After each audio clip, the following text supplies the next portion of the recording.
No one could have known it then, but when Daytona International Speedway opened in 1959, it marked the beginning of a new era in American motorsport. As a replacement for the old beach road course a few miles to the east, the opening of the high bank 2.5-mile Florida Tri-Oval represented the leading edge of a wave of construction of big paved speed palaces. Before Daytona, Indianapolis was the only American oval track longer than 1.25 miles, and most racing took place on dirt ovals 1 mile or less in length.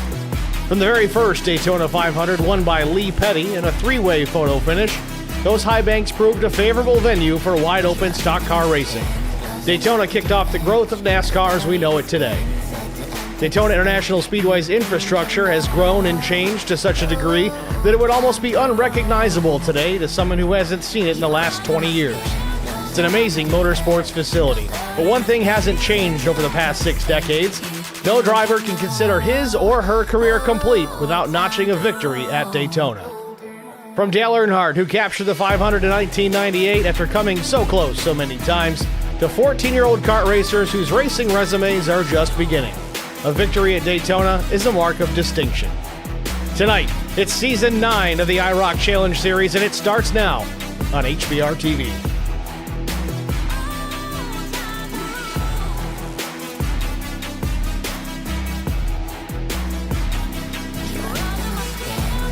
Good evening, everyone. Welcome to the virtual Daytona International Speedway. I'm Steve Singer with HBR TV, bringing to you live coverage of Season 9 of the IROC Challenge Series. Here we are at Daytona tonight. 100 laps the race distance, 78-degree ambient temperature, 45% humidity, clear skies, 2-mile-per-hour breeze, almost nothing here in Daytona, 78-degree track temperature.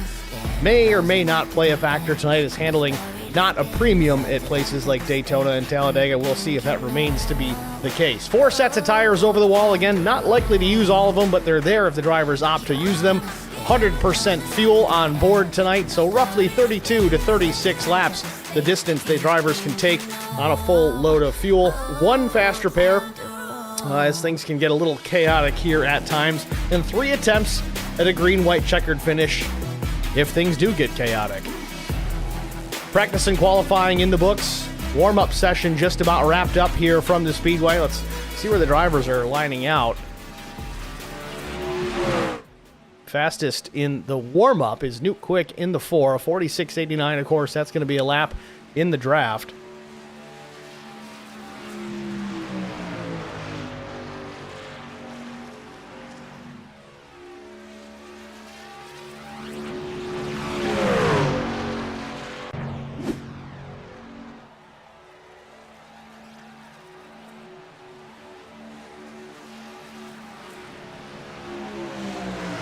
Again, 100 laps the race distance this evening. That's effectively half distance of the Daytona 500, so 250 miles.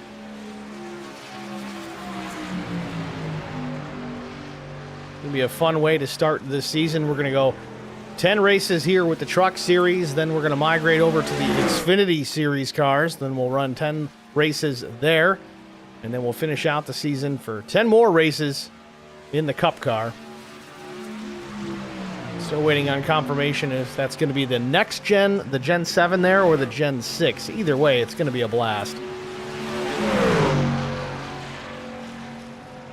Less than 30 seconds remain in the session. So we look at Brandon Leclerc. You see the Coast Guard on board the number 21 machine tonight. Those of you that are familiar with IROC, you're used to seeing the common paint schemes throughout the field, just varying colors, same schemes across the board. But this season, things are a little different. Admins have opened it up to run whatever scheme you so choose. Some drivers still with their Spartan Logistics Management paint schemes from seasons past. That's going to be cool to see. But also, as you see, we got Brandon Leclerc there in the 21 with the Coast Guard, the Tracker Boat scheme as well, and Adam Benefile. Just means a little more work for this broadcaster, but honestly, I like it. It's good to see some creativity, guys getting the ability to represent themselves, put their sponsors on board their vehicles. With that said, the warm-up in the books.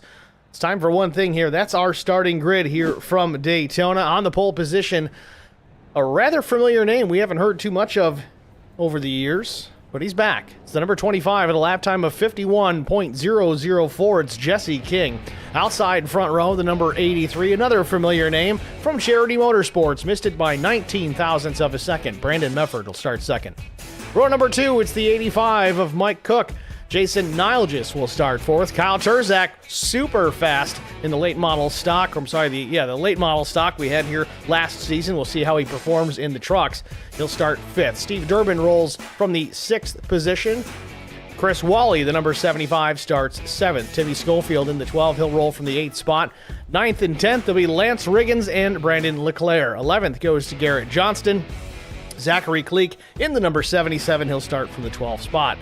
Neil Quick, again, another familiar name, a veteran of the IROC series. He'll start 13th. Nuke Quick in the 4 starts 14th. Cole Owens, the number 11, will be 15th. Todd Kleek, 16th. 17th, Brian McCann. 18th, Dan Pinkston. 19th is Doug Wysocki. Josh Funkhauser rolls 20th. Matt Kopp, 21st. Adam Benefile, 22nd. And last but not least, it's the number 46 of Chris Mefford. It's your starting grid here from Daytona. Field starting to roll as we speak, and we'll be green flag the next time by.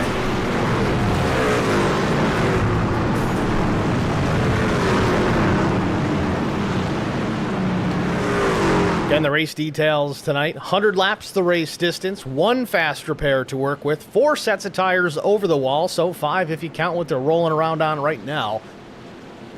Clear skies, 78 degrees, 45% humidity. Almost doesn't feel like Florida out here tonight, but I assure you it is. Track temperature 78 degrees.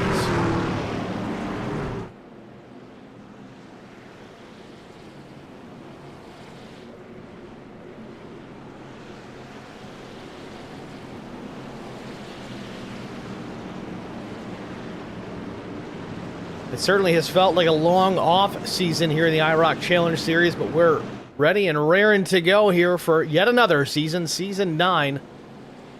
Getting ready to kick things off as the field rolls through turns 3 and 4. Jesse King on the bottom of the racetrack, flanked by the 83 of Brandon Mefford.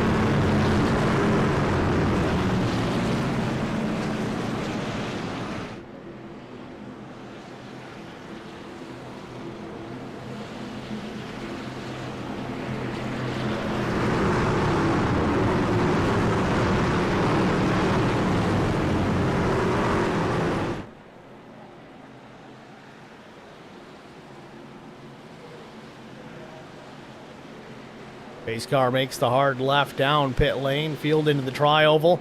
Barney with the green in hand, gets the command to throw it. There it is, green flag in the air from Daytona. We're underway.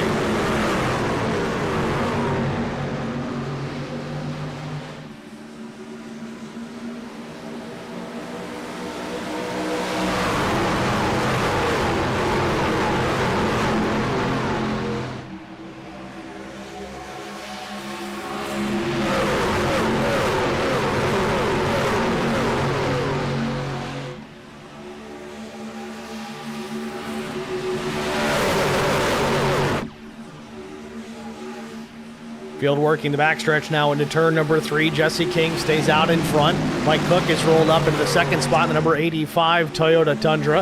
In 3rd is Kyle Turzak, already up 2 spots. In the 3rd position, the black and red number 15 now switches lanes, leads the top line. Back to start finish, lap 1 in the books. Who leads it? It might have been Turzak, and sure it was.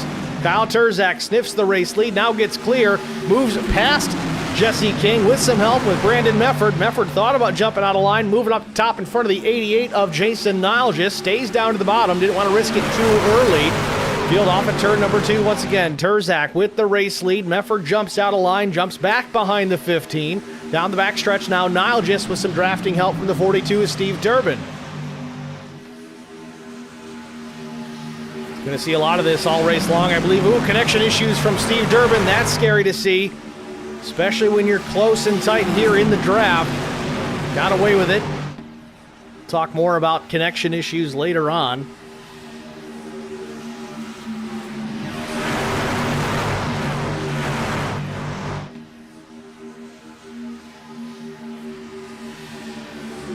Still a side-by-side battle up front. Turzak with the lead, almost door slamming the 88.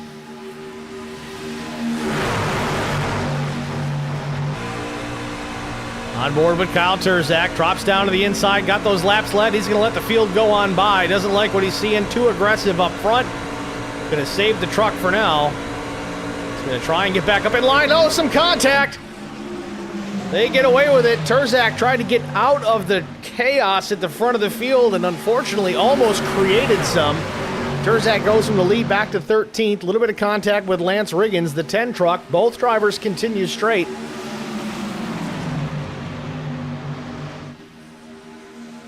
Meanwhile, Nilgis, your new race leader, Steve Durbin, tucked up behind.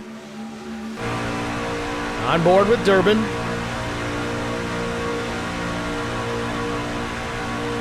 Hard to miss that 88 truck, Jason Nilgis.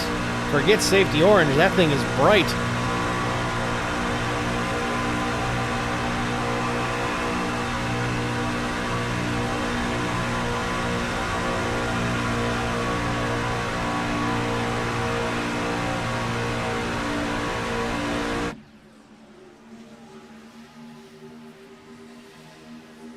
Inside line, only 3 trucks to speak of. Chris Wally in the number 75 is going to draft up and try to make it a 4-truck battle on the inside. Top side's got a little more numbers, but the 4 trucks on the inside, a little better organization, a little closer together. Certainly the 88 and the 42 tucked up nice and tight. That's going to push the 88 into the wind a little further than the rest of the field.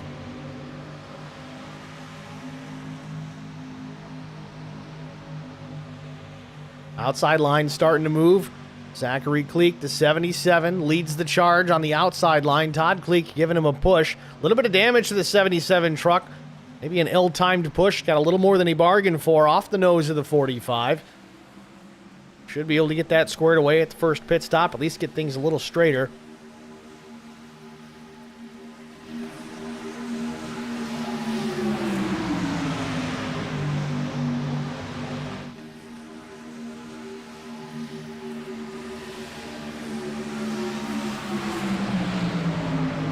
I want to make note, the 12 of Tim Schofield did not get to the green flag. So unfortunately, the 12 will finish in last place here tonight.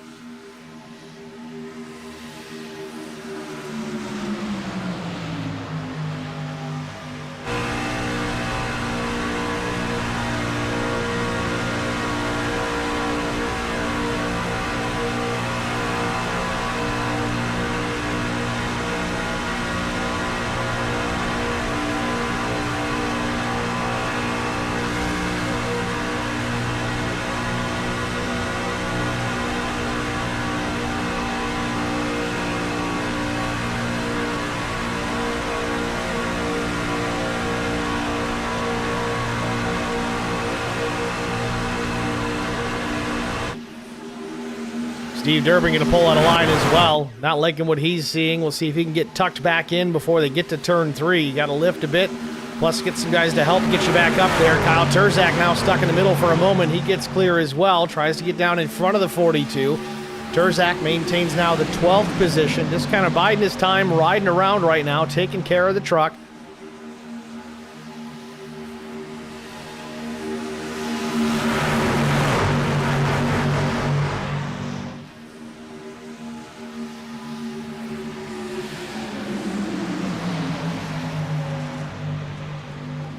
New Quick should be in the number 4 machine. Looks to be he's in the 3. Blue and white Oreo Ritz paint scheme.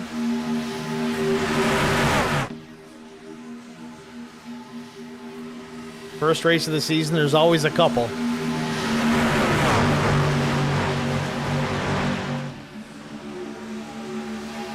Adam Benefiel in the number 9 machine. The Tracker Boats number 9 running in the 10th spot.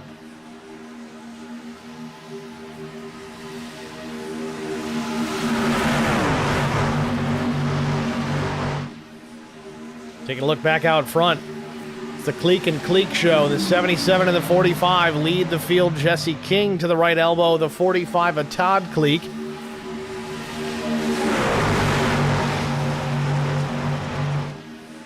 Last we checked, I think both Kleeks topped the practice charts. In fact, let's get a look at that real quick. This is from earlier on, the practice session.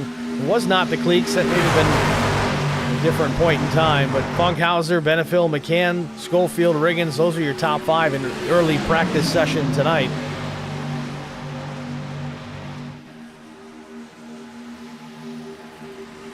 Jesse King inches out in front, gets across the line. He'll pick up another lap lead.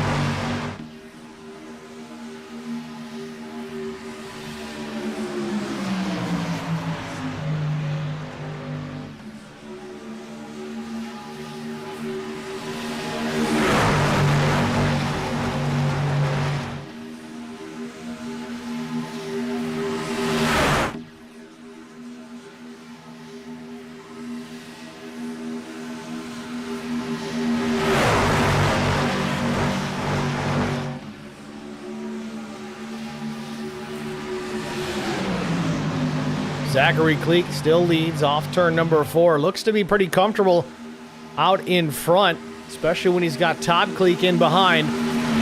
Zach missed the tri-oval there just a bit, slides up the racetrack. I don't know if he was forced up there by the 45 with a push or if he just was looking in the mirror.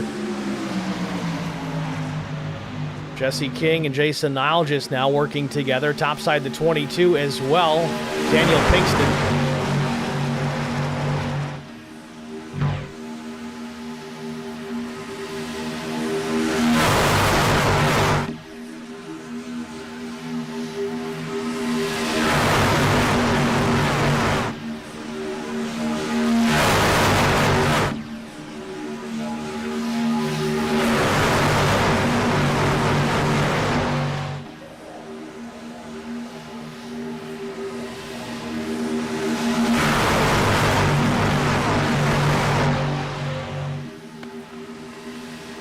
Top 2 positions keep changing, kind of back and forth, seesaw battling up front. Jesse King with it right now. Jason Nile just doing a great job working with that number 25, pushing him out in front. Inside lane, it's the shorter distance around, but not as fast. Just scrubbing a little more speed the lower you go. I'll tell you though, if I'm Zachary Cleek, I'm going to stay right where I'm at. Front of the number 45, Todd Cleek. Clearly these guys have raced together numerous times. You want somebody you can trust in that rear view mirror that's going to give you a good push.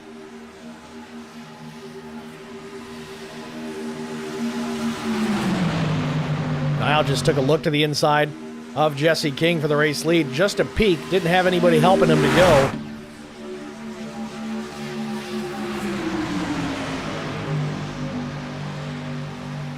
Now for 5th and 6th, we're 3 wide. Pinkston way up the racetrack alongside Chris Wally. He's the meat in the sandwich. Todd Cleek in the 45. Now the 21 of Brandon LeClaire becomes a part of this race. He's the 21 machine on the bottom.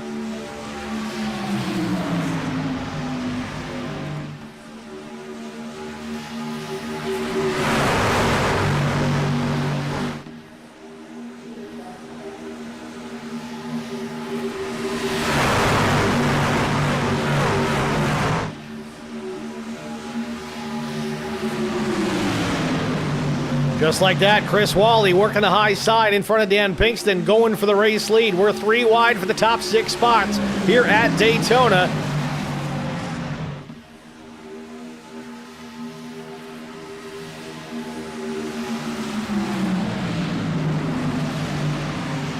All these drivers pushing very hard, very early here at Daytona International Speedway.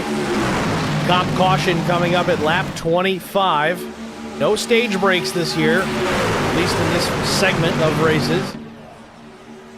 Old school racing going straight up. Again, a comp caution though at lap 25, kind of break things up, allow drivers to regroup, make a bit of a plan. They can certainly make it to that caution on fuel. Again, that fuel window about 32 to 36 laps, depending on how aggressive drivers want to be with their savings. In the IROC chat, we got one chatter already. It's the sober one. Says, hey, y'all. And the caution's out. Big trouble in the backstretch. Multiple trucks involved. One almost went up on his lid. I think that was the 88 of Jason Nilgis. And we're under caution. The first time tonight.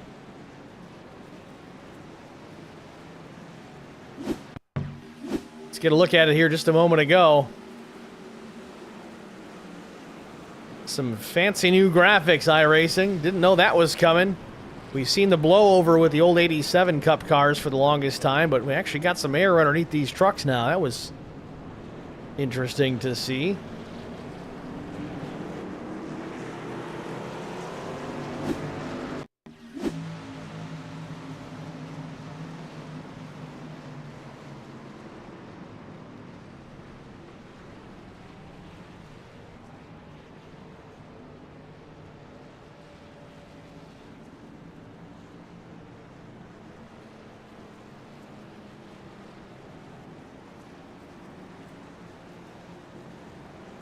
Trying to get a better look at this to see how this really kicked off. We'll slow it down a little bit. Looks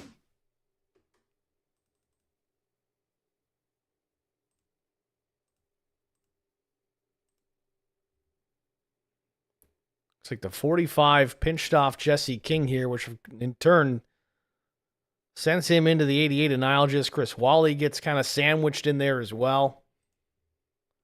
Dan Pinkston tried to go to the bottom to clear it all, but Jesse King's there. He's got nowhere to go. Sends him down into Neil Quick. Looks like the 11 got a piece of this as well. So did the 4 of Nuke Quick, which is actually the Oreo machine.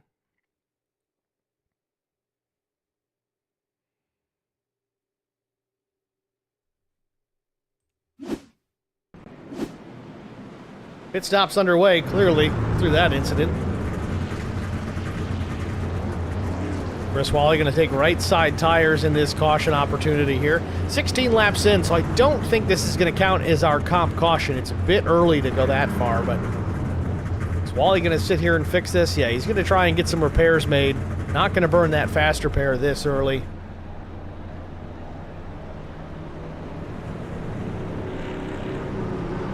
He's going to shake things up here at the front of the field.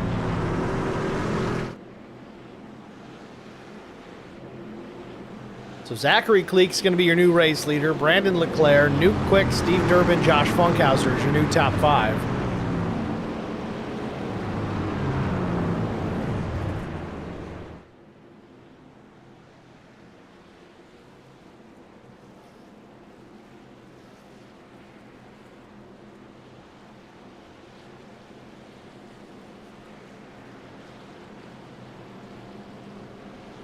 Well, while we're under this caution, we're going to step aside, get a quick break out of the way. Stay with us. We'll be back after this.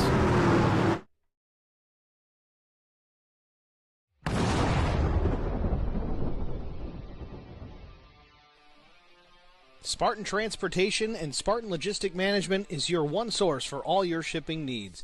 53-foot dry van shipments, auto transport shipments, full-service in-house brokerage, drop lot facilities, just-in-time deliveries to all auto manufacturers, facilities in St. Louis, Missouri, Kansas City, Missouri, and Indianapolis, Indiana.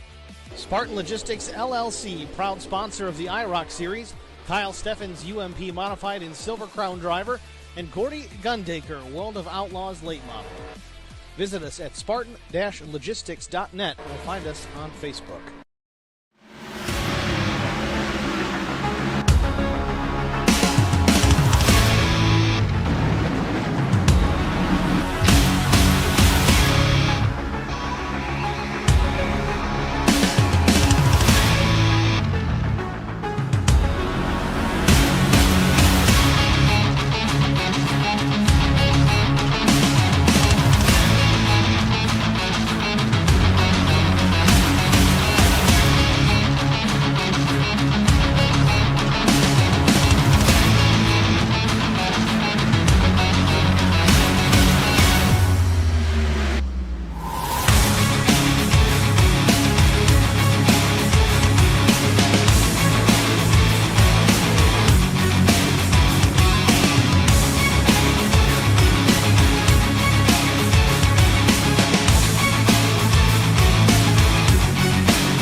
Back at Daytona International Speedway, 18 laps complete. Pace car lights are off, so we're going to go back to green flag racing here.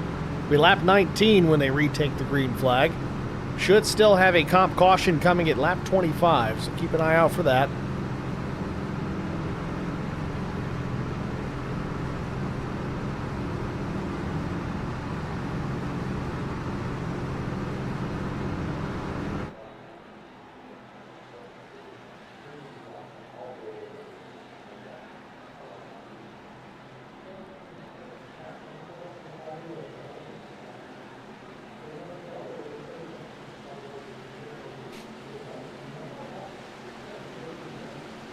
Pace car headed in. Be ready, green flag.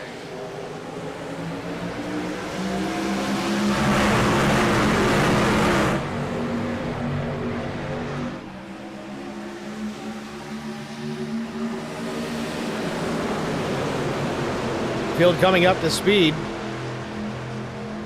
Brandon Leclerc working to the outside with some help from the 42 at Durbin. Zachary Cleek still sticking to the bottom of the racetrack. New Quick in the 3 truck, the Oreo machine. It's listed as the number 4 in the tower. Brandon Leclerc off to the races down the backstretch. That top line there, those 3 trucks in a row.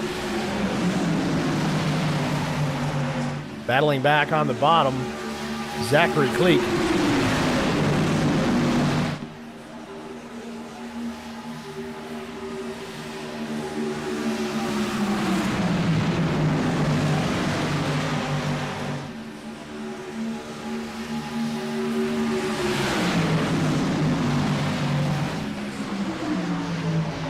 So Leclerc gets clear, takes the top spot. Now he sits in front of the 77 of Zachary Cleek. Off turn number 2, slides up the track just a little bit. Some drivers shaking and moving to the back, trying to pick a lane to draft with. You see Brian McCann now coming into the frame. McCann, I don't know if McCann was involved in that incident or not. Nope, he's up in the 7th position. Took me a minute to find him in the tower, but within the top 10, and that red, white, and blue number 3 machine.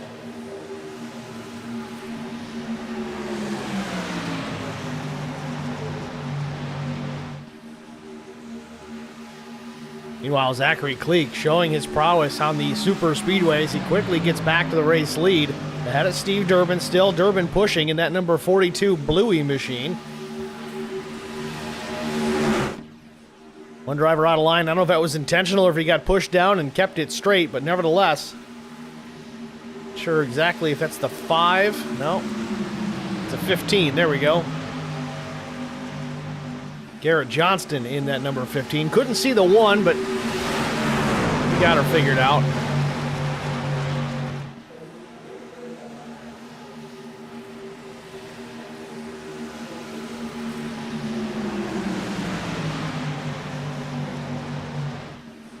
Zachary Cleek doing a good job keeping that truck out in the wind, even with the damage. Changes lanes, though, abandons the 42 at Durbin. Drops down in front of the hard-charging Brandon Leclerc in that number 21 Coast Guard machine. Off turn number 2. Only 3 trucks at the top lane. We got more bailing out here down the back straightaway.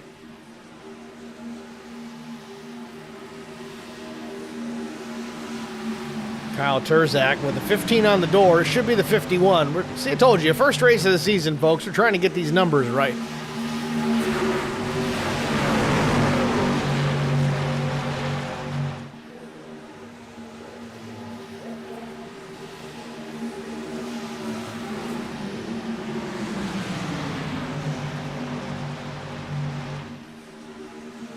Zachary Cleek now under fire from Steve Durbin. Durbin's got Jesse King as a drafting partner on the high side. King in the black and gold Rise number 25.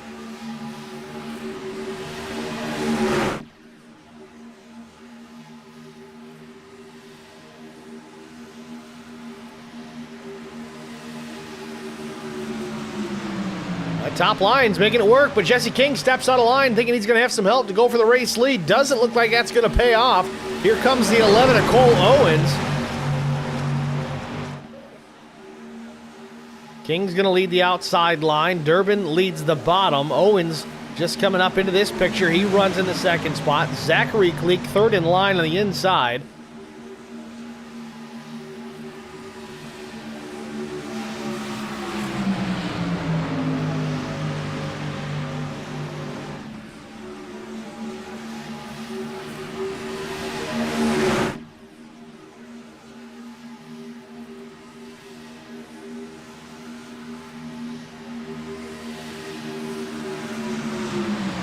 Field headed into turn number 3. Next time across start finish, we should have the final lap of this first segment. Again, top caution expected to come out about lap 25. Not sure if that's going to be at the line for lap 25 or at the completion of it. We're going to find out here in about a minute. Jesse King leads it across the stripe.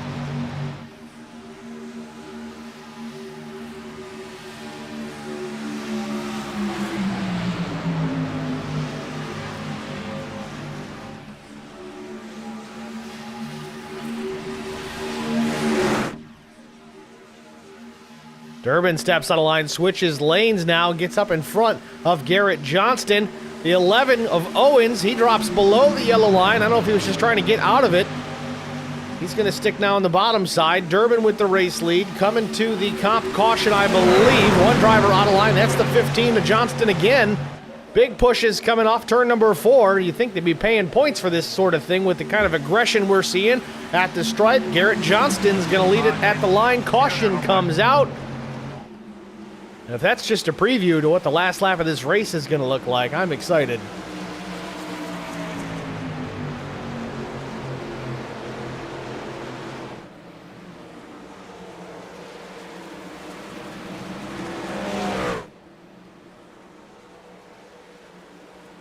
So to recap, we did have some drivers hit pit lane during that first caution. It was lap 16. It was Pinkston, Jesse King, Cole Owens, Lance Riggins, Todd Kleek, Adam Benefill, and others. The fuel window, as we said, between 32 and 36 laps, but given the opportunity to pit under caution, especially here at the Super Speedway, I imagine drivers are going to take that opportunity now rather than later.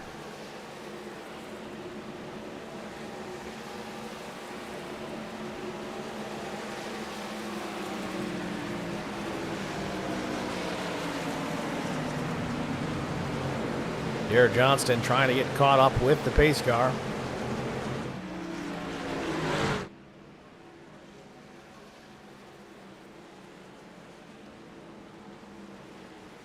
You see what some of these guys are doing. They drop down way below that yellow line as they slow up for the pace vehicle on the backstretch. Reason being behind doing that is in case someone behind you isn't quite paying attention. They can't get slowed down. At least gives them an opportunity to swing it up high side and not run into the back of you. Expanding a little bit more on the connection issues on some drivers. The scary part about that is when you lose that connection briefly, you see that the truck or car disappears. Well, the sim still kind of keeps a general track of where the truck should be. So if all of a sudden your connection improves and you come back in, well, you land in a particular spot. You just cross your fingers at a place like Daytona that you don't land on another truck, because that's possible. Here we go. Pit stops underway here at Daytona. Looks like everybody's going to come down this time. Garrett Johnston leads them in. And yes, indeed, every driver going to hit pit road here.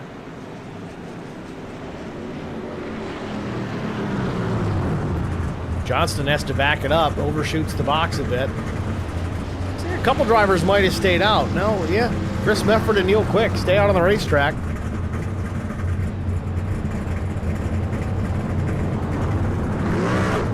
Jesse King's going to be the first one out. Looks like fuel only for the 25. Again, we talked about that in the open, how tires are important. Obviously, you got to have them on the truck and aired up, ready to go, but having fresh ones is not a huge advantage at a place like Daytona, especially at Talladega. Definitely not. The only real advantage it gives you is maneuverability in the pack. If you're trying to make some late race aggressive moves, you might want some fresh tires underneath the race truck, but if you're just trying to maintain, pick up that track position. Get fuel only, get out there first. Jesse King certainly not scared. Looks like Lance Riggins went fuel only as well. Kyle Turzak. Zachary Kleek, the first driver to put 4 tires on. He's going to restart about 6th. Todd Kleek went fuel only. Brandon Leclerc Might have been right sides only. Leclerc was in there 13 seconds. That's enough time to do fuel and rights. I can't imagine they got a 4-tire stop done that quick. Adam Benefile was 14.8. That's 4 tires. Garrett Johnston, however, 23.35. Now, remember, he did overshoot the box, so that might have factored into that time. But still going to restart at the top 10. Meanwhile, Neil Quick's going to hit pit road. Or he thought about it. Kyle Turzak, however, he's definitely coming down.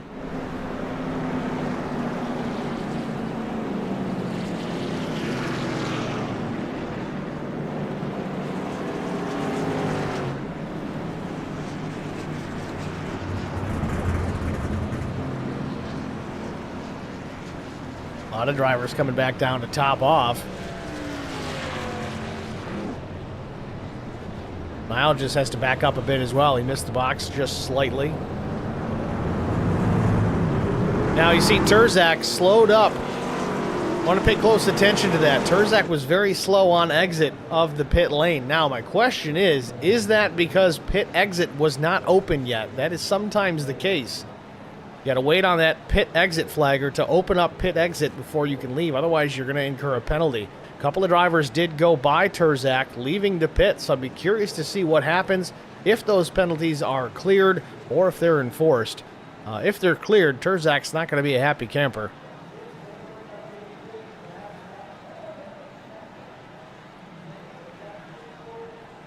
So, back out front. So getting ready for yet another restart. Chris Mefford started dead last here today. Now going to lead this race back to green here in just a bit. Mefford did make a pit stop at lap 16. Him and Neil Quick both stayed out during this comp caution. They get all the data they need.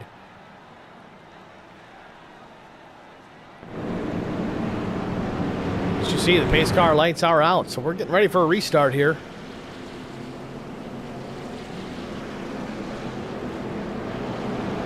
Second caution of the afternoon, first for cause, the big incident on the backstretch. This one for the comp caution. Can they make it all the way to the end without seeing another? Or at least start-finish line, that last lap. We'll see. Pace car's in. Barney waves the green flag. We're back racing at Daytona. Chris Mefford brings him down to the line. Real quick, not with a great restart. Jesse King's going to get to the inside.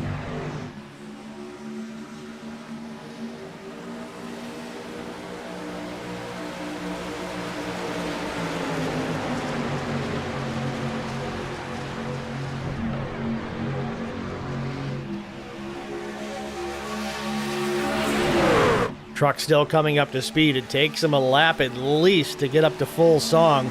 These trucks punch such a big hole in the air. There's a lot of drag and not a ton of power in those Ilmor engines.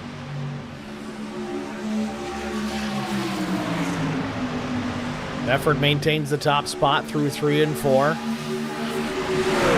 to turn 4, just about full speed as they approach the tri-oval. Mefford's going to lead the lap.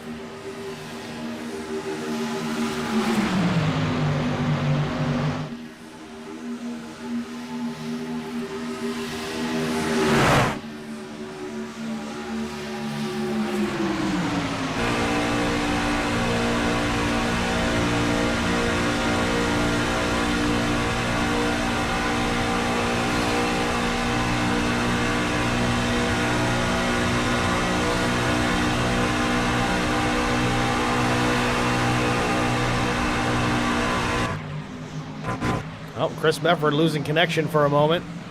Trying to get that back. Chris Mefford just disappeared. We'll see if he comes back in. And there he is. Disappears again. This is a problem.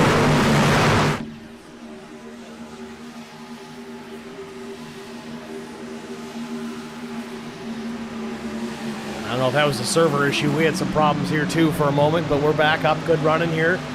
Lost about 35 frames in the blink of an eye, but we're solid again. Battle out front. 77 is Zachary Kleek. And Neil Quick to the outside in the R&R Raceware number 2 down the backstretch. Top 6 all together. Double file into turn 3.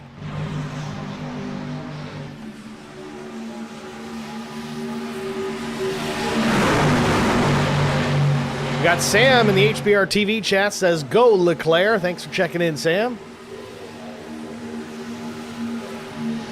Oh, some contact. Speaking of Leclerc,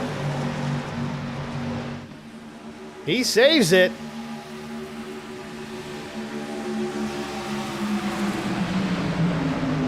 Number 21 Silverado, Brandon Leclerc, had a moment there in the tri-oval, saves the race truck, continues on running in the 6th position.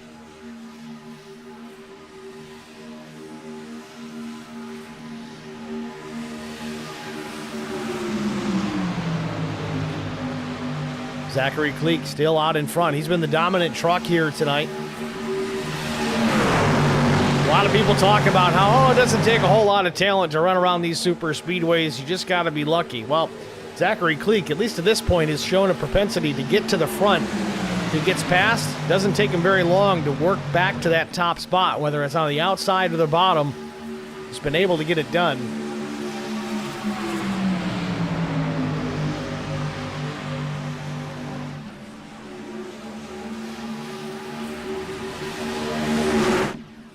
Tell you though, Jesse King still looking awful aggressive in the rearview mirror of the 77 as they got a turn 2 down the back straightaway once again. Leaders still Cleek and Quick, the top 2. Then it's Jesse King and Lance Riggins. Riggins driving that number 10 machine. Then Dan Pinkston, Brandon Leclerc. Of course, the running order has changed about 5 times in just the last couple of corners.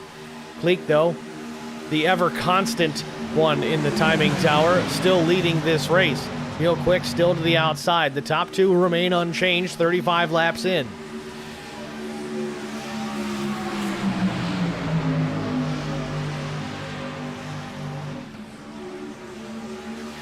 Now, keep in mind, Neil Quick is one of the drivers that has not made a pit stop, at least during the comp caution. He made his pit stop at lap 17.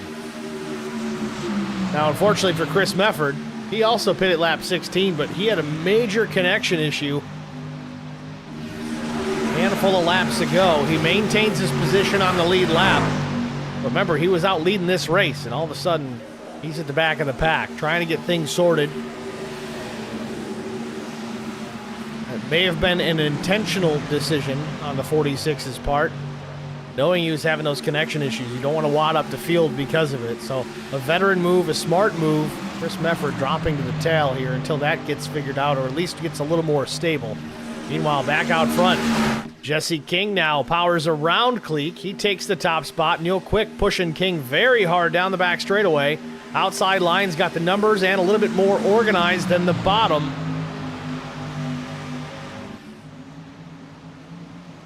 Things jockeying up just a bit. The outside's going to get a big run here on those top 2 trucks if they allow it. Out of turn 4, King still with the top spot. Neil Quick in the 2nd position. You see the rest of the trucks there have caught the top 2. Swinging to the outside is the 10 of Riggins. Nothing doing there. Tucks back in line in front of Durbin. Picking up the draft off Neil Quick again. About a truck length between the 2 of them.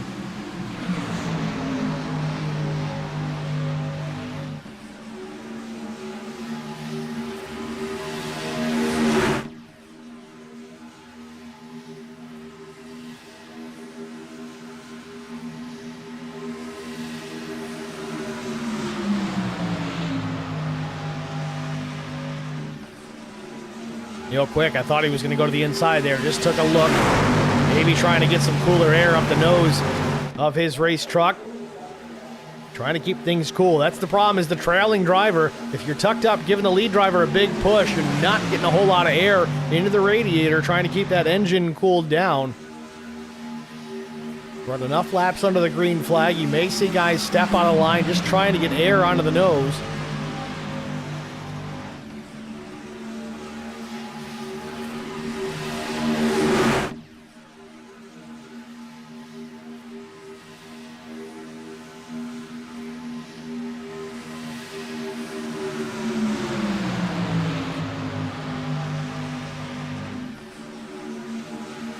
Leclerc has rebounded nicely, now back into the top 5 after his air racing experience through the tri-oval just a handful of laps ago. Not phased one bit, it seems. And Pinkston drops below the yellow line in the tri-oval, inadvertently, I assume. Jesse King still out in front. King's been known to be good on these super speedways as well. Really, he's good just about anywhere we go. He's quick on the road courses as well. He's going to be a challenge this season. Neil Quick now to the inside out of turn 2. Found an opening ahead of the 77. Drops down in front of him. Now challenging Jesse King for the top spot. But the bottom doesn't have the numbers. Doesn't have him lined up nice and tight like you need. Top side isn't perfect either, but they got more trucks to work with. Makes a big difference. The more trucks you can get in a line, the faster that line is going to go in comparison. You got 5 trucks up top versus 3 on the bottom. The 5 are going to go faster. Effectively, what you're doing is you're splitting the draft and the wind resistance between 5 trucks versus 3, or whatever the number may be at the time. Leak slides up the track just a bit, almost gets into the 10. I just gotta wonder if these guys are really trying to put some air into the radiators of these trucks. They're stepping out of line, and honestly, these guys are usually really clean. They can hold a line pretty well. It almost seems like them switching up lines the way that they are is more a matter of trying to keep that engine cool than anything else. Of course, the guys out front right now, Jesse King, Neil Quick, they don't need to worry about that at all. They're getting all of that clean air.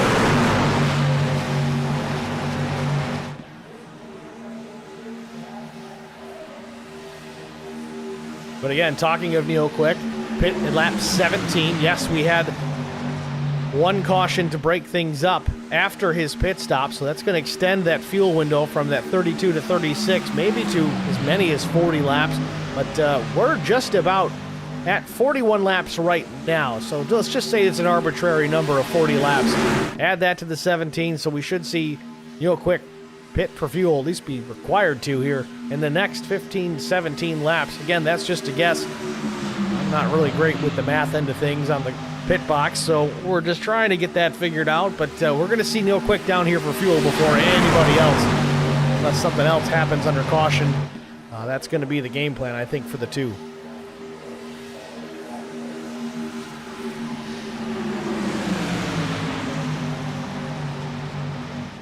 Neil still out in front. Zachary Cleek right to the tailgate of the 2. Dan Pinkston is third in line on the inside. Jesse King still leads the top line. 5 trucks still together. Neil Quick slips up off 2 just a bit. Now he switches lanes entirely. Blocks the run that was coming from the high side. There's going to be a big push coming from Jesse King here into turn 3.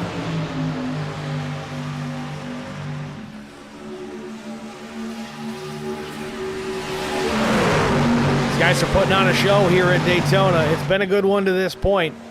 Lots of aggression, lots of positions being changed, lane changes galore, and we're not even halfway.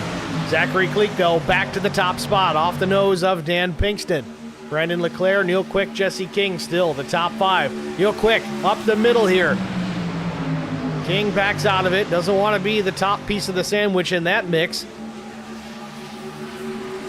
King's going to have a run here. He might tuck in behind Neil Quick, or does he? No. Meanwhile, Durbin's going to pull out a line. He's going to go back, lose some track position, but maybe live on to fight. This thing's getting a little hot for his blood.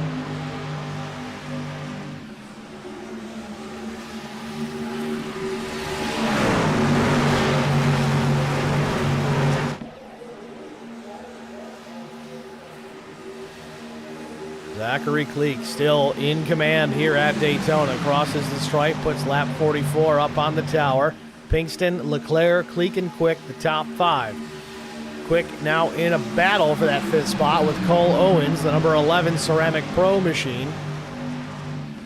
Riggins has slipped back to the 7th position. Riggins really the only help that Neil Quick right now has as far as a drafting partner is concerned. Nuke Quick pulls down out of line here. Not sure if he was second-guessing the decision to go to the back. He gets back up in the racing groove relatively quickly, picks up the draft off the 11.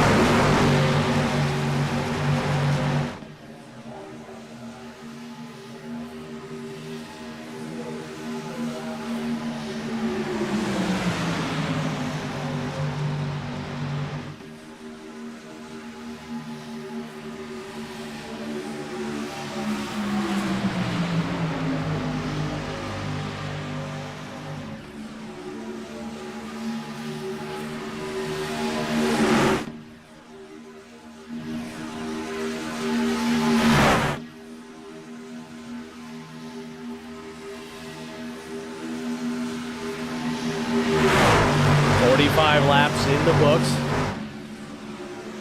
Cam Fortier says Leclerc has been super impressive this race in the HBR TV chat. He really has. He's been consistent, staying up in the top 10, mostly the top 5, and even had a great save here, I don't know, about 15, 20 laps ago.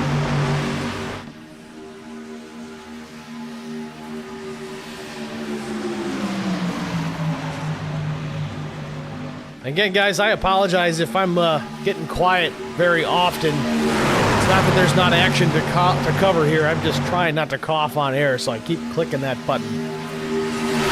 Doing our best.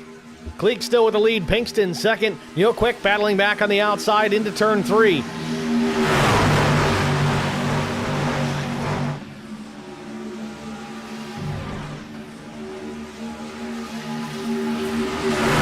Enough momentum for Neil Quick on the outside to get back to Cleek and take over the top spot. He's there, but just doesn't have enough of a run to get through and clear. Pinkston gets crossed up in the tri-oval. He saves it as well. What a save for the 22. That would have been disaster. Pinkston does a good job, but it's situations like that where you're glad you got fresher tires on. And Pinkston was in the pits for over a minute that last stop. I'm not sure if he took tires, but man, if he did, I think that's just what saved him.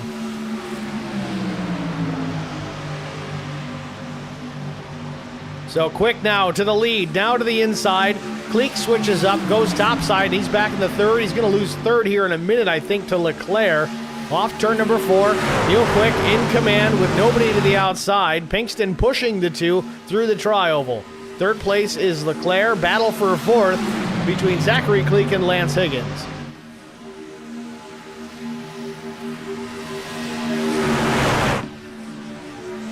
Higgins? I meant Riggins. Josh Funkhauser into the mix, running in the 5th position now. Funkhauser started 20th. He's made his way up 15 positions since the drop of the green flag, and we're still not quite halfway.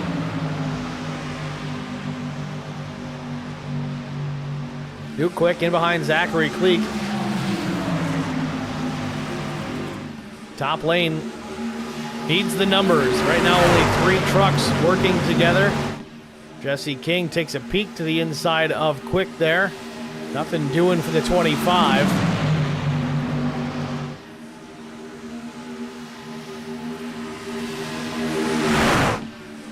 Quick takes a peek, but drops it right back down. Lucky that King didn't fill the gap. Neil Quick continues to lead this race, though. Pinkston second. Cleek trying to battle back on the outside. If they can make this work with 3 trucks, I applaud them for doing it, because the bottom side is working, and they've got the numbers right now.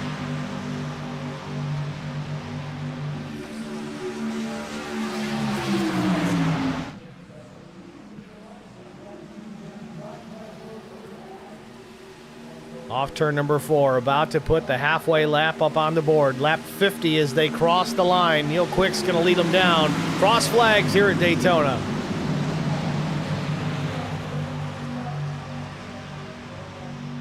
With that, we are halfway here at Daytona. We're going to step aside, get an HBR TV side-by-side break out of the way. Stay with us, folks. We'll be right back. You won't miss a minute of the action. I met Marco Scarza when we were doing radiothons for St. Jude Children's Research Hospital. We needed sponsors to help us raise money, and he's always the first one to jump in. I would describe Marcos and his team as upstanding, someone you can trust, and he is just a genuine guy. Marcos has been very generous. He has a genuine concern for people. You need somebody that cares about you. And that's what Marcos is, and that's pretty much what this firm is. The Garza Law Firm. Let us help.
Back at Daytona International Speedway, 54 laps complete. Zachary Cleek, been the dominant force here tonight, continues to lead. Jesse King, no slouch either, runs in the second spot. Pinkston, Riggins, and Leclerc, your top five, and the action continues down into turn number one.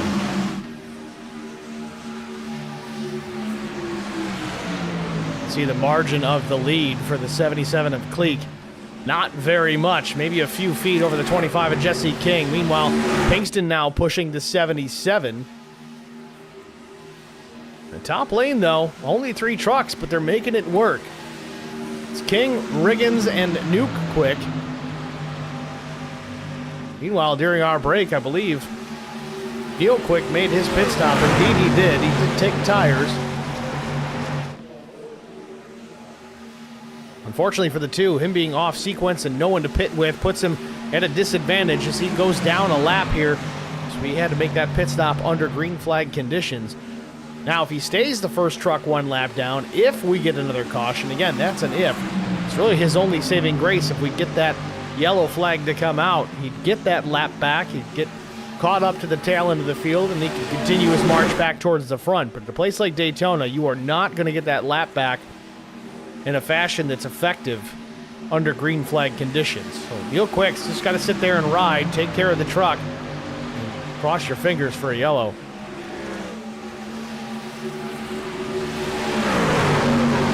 Now, the other side of this is some drivers are going to need to make pit stops relatively soon, just based on the fuel load.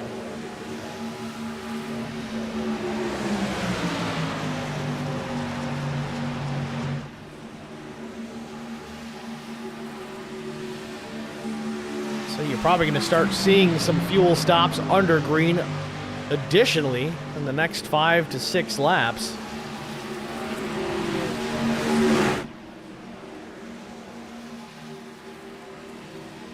Meanwhile, Jesse King now your race leader. Pinkston second. Leclerc now jumping up into the third spot. See Chris Mefford, he's going to go down a lap as well.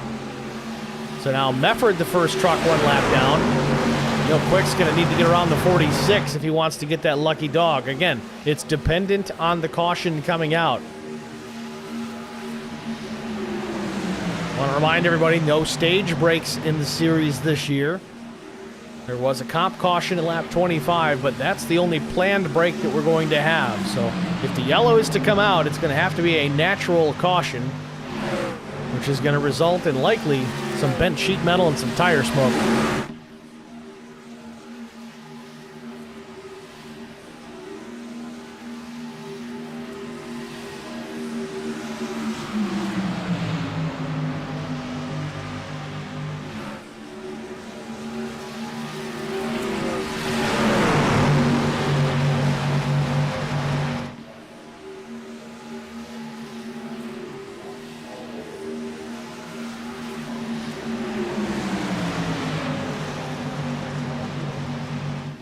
.59 laps complete here from Daytona. Jesse King still the race leader. Zachary Cleek, again, the dominant force. He's been out front a lot of the time tonight. Likely has locked up most laps led. He's since slipped back to P7. Now, my guess here is he's just trying to get out of the weeds, maybe save a little bit of fuel in the draft, knowing that he's going to have to pit here relatively soon. There might be a fuel number, a lap number that he's trying to get to before making that pit stop.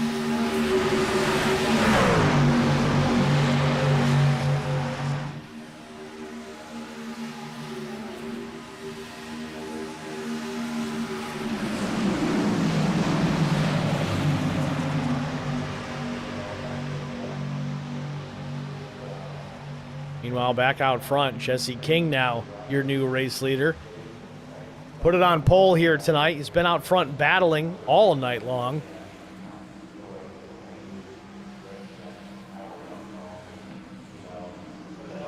Neil Quick working the outside, trying to take a lap back the old-fashioned way. Again, he's in a position where he'd get the lucky dog, but now as he gets ahead of Jesse King in 3 and 4, he would just get waved around. He's working with Nuke Quick in that Oreo machine just behind him.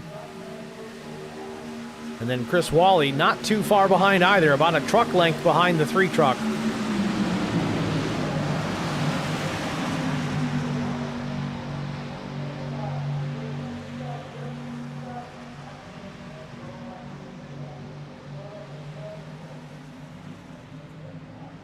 Neal unable to keep his truck ahead of the race leaders. For the time being, he's going to slip back just a bit, but still, he's got Nuke Quick working with him, so he's not going to lose all of the draft. But it seems that everybody's trying to get lined out single file on the inside line, knowing that they're going to have to pit here in a few laps. Always want to try and get that done early rather than wait until the very last minute and then get stuck. But here we go. One truck coming down. It's Lance Riggins. So first one to come down on sequence, lap 62. It's the 10.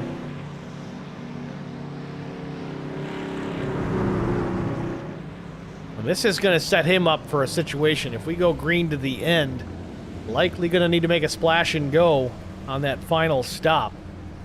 Problem for Riggins here, I don't know if he got roped into pitting right now or if this was unplanned, but he came down here by himself, so he's going to get back out on the track, but he's not going to have a drafting partner. That's going to cost him some significant lap time. Race leaders are in. Just about everybody. Land rush down to pit lane, and Pinkston gets into King, locks him up. Zachary Kleek is around, not all the way, gets it straightened up, and he takes some contact from the nose of the 11 of Owens. Some more damage on the 77. If Kleek didn't have the fast repair clicked yet, he might want to try and hit it now if he's got the time. Kleek gets into his pit stall, and I don't think he got the fast repair checked.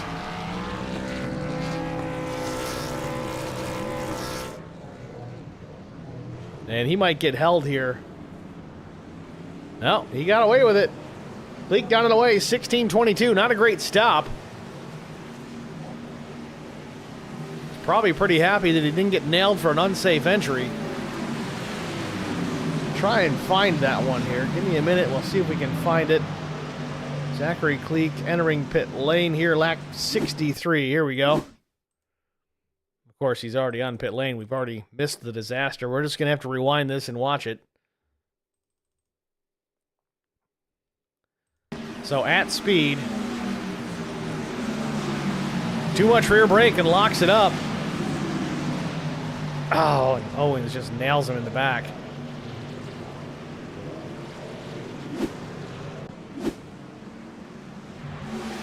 Meanwhile, Leclerc, Funkhauser, and Mike Cook, they're just leaving pit road. Their service complete.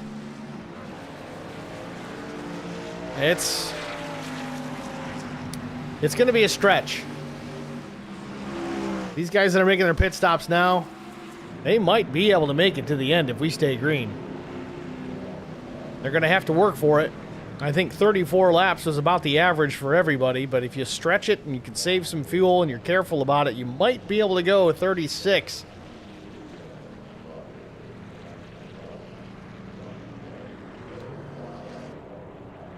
Right now, you see the 83 of Brandon Mefford. He inherited the top spot, but still finishes up his pit stop. Nile just now completing his pit work. He's back out. So green flag pit stops underway. Could be the final stop for some of these drivers if we stay green to the end. Some will gamble.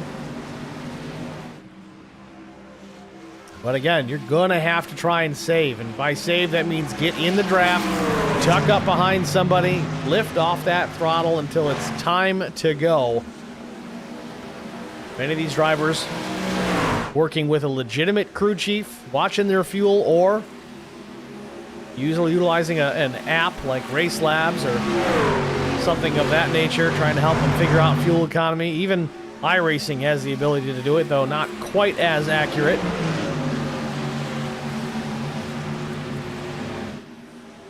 But it's going to be close.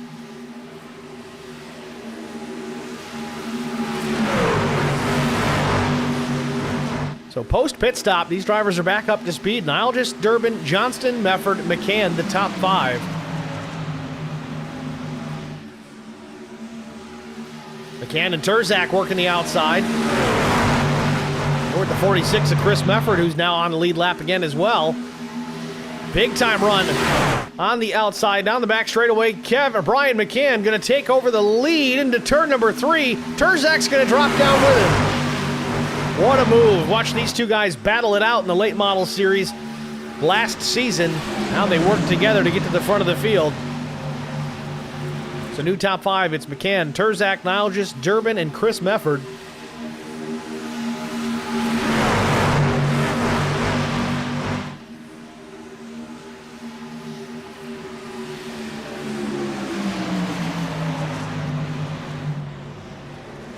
Contact in the middle of the corner. Turzak not afraid to push the 3 of Brian McCann. McCann not afraid to get it. Back to the back straightaway. McCann slithering down the back stretch. Back to the low side now. Takes Turzak with him. Chris Mefford on the heels of Turzak into turn 3.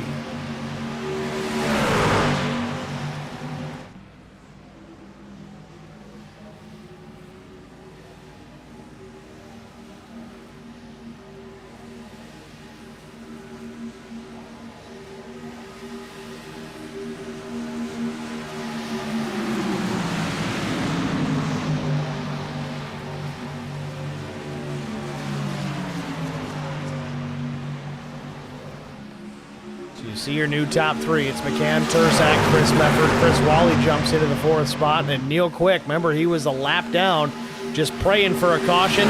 Not anymore. Through the pit cycle, he's worked himself back up into the top 5 lead lap trucks, challenging for the race win here at Daytona.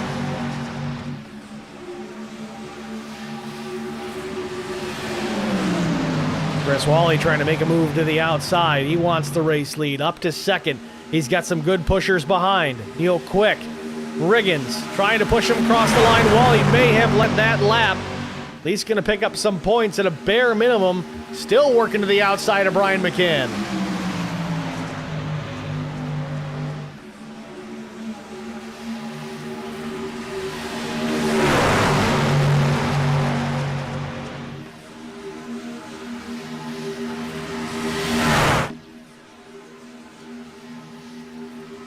Wally now clear. Brian McCann tried to drop down in front of the 3. Wanted to take Neil Quick with him. Thought better of it. Wasn't able to get Quick clear. So McCann's going to retake the top spot. A little bit of indecision may have cost Chris Wally the race lead there, but wanted to take the 2 with him. Wally now side by side with Turzak. Neil Quick thought about looking to the outside and making it 3 wide. 31 laps to go here at Daytona. McCann leads. Wally 2nd. Turzak 4th. Mefford and Quick side by side for 4th and 5th.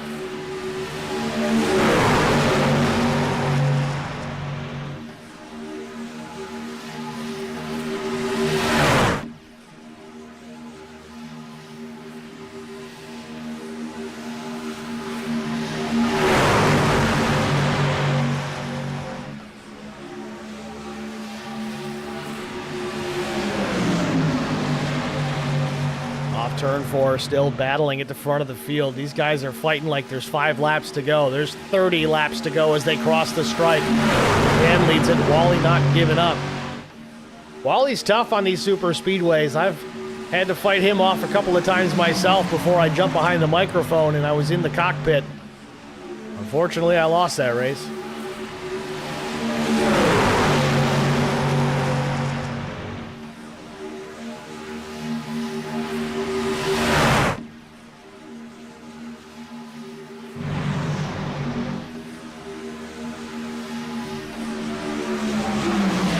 Wally retakes the top spot. He gets clear. Quick had a chance to get down. Didn't take it fast enough. McCann's going to fill the gap.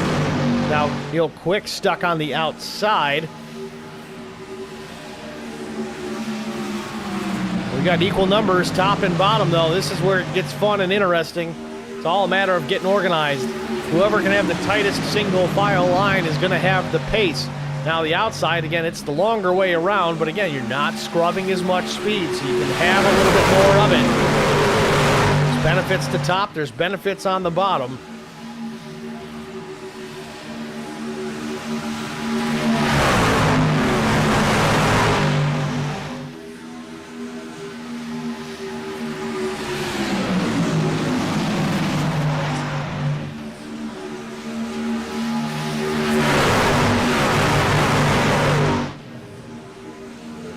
Chris Wally's still out in front. Now he's getting drafting help from Brian McCann. He's tucked right up underneath the back bumper tailgate area of the 75 machine.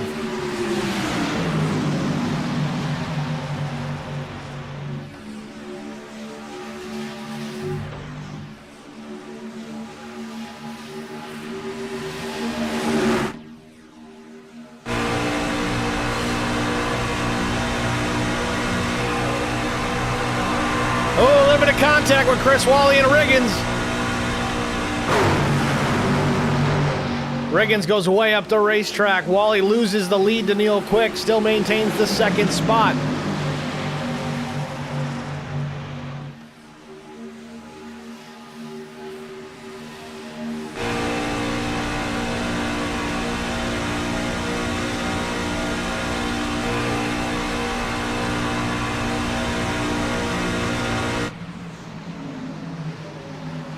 So Neil Quick went from a lap down prior to the pit stops to now leading this race. 74 of 100 laps. Chris Wally runs second, Brian McCann third, Kyle Turzak fourth, Chris Mefford, Newt Quick fifth and sixth, then Riggins and Funkhauser.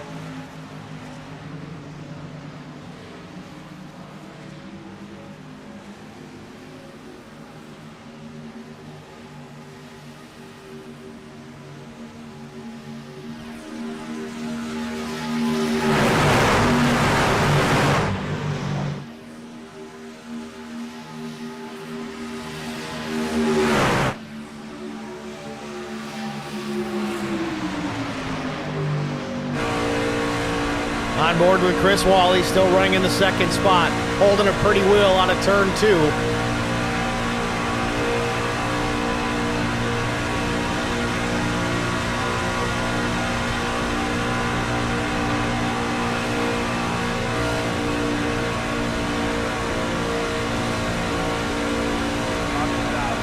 And yellow on the Speedway.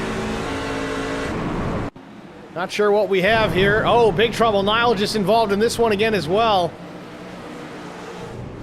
Big time damage to the nose of number 88 machine. Second caution for cause, third overall of the night. And this is going to help a lot of drivers with their fuel mileage.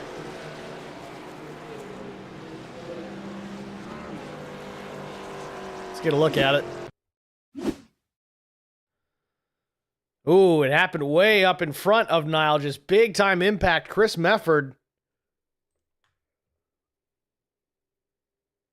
He got right hooked up the racetrack. Jesse King gets a piece of this as well. I'm going to back this up.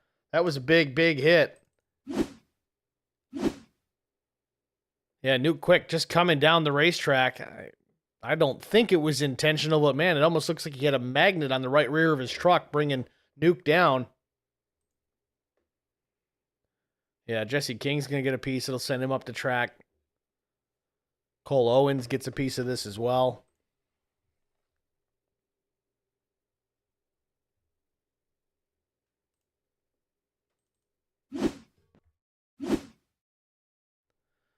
Now, Mefford was coming up a bit too, so maybe that surprised Quick as well. Quick comes down, collects Riggins.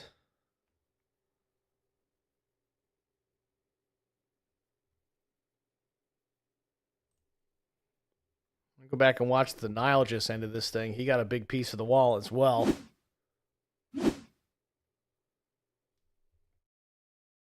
Again, the incident starts in front of them. He lifts a little bit, gets on the brakes, but Durbin gets in the back. Nile just almost has it saved, but then he goes up the racetrack and just pounds the outside safer barrier.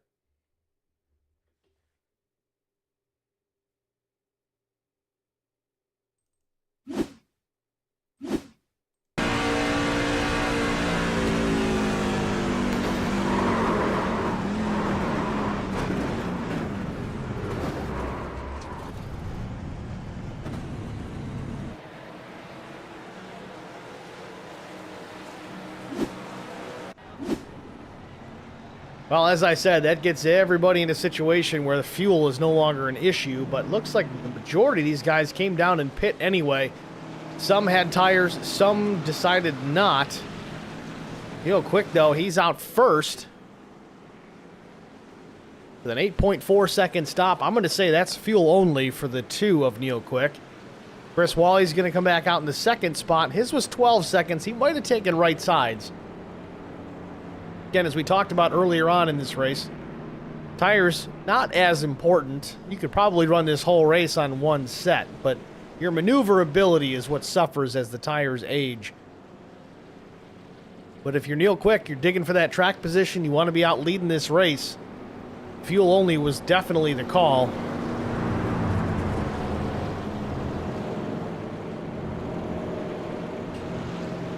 Brian McCann about a 12-second stop, possibly rights only. Turzak 14.6. That's probably going to be 4 tires. Garrett Johnston's going to restart 5th. 4 tires. Mike Cook 4 tires.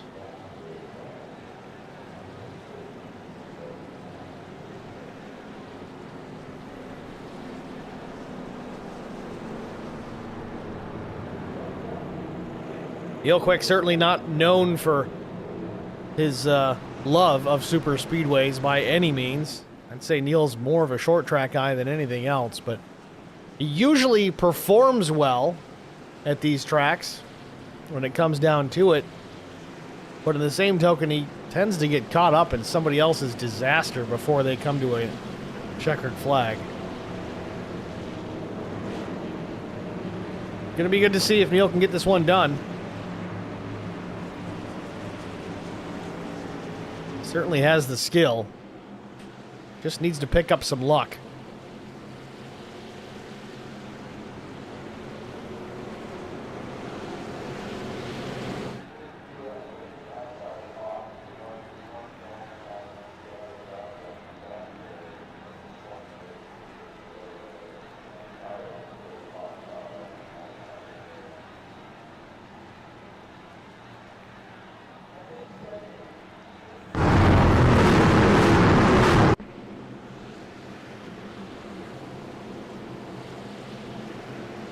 Field doubling up, getting into turn 3 here. See, the pace car lights are out, so we're going to go racing this time by.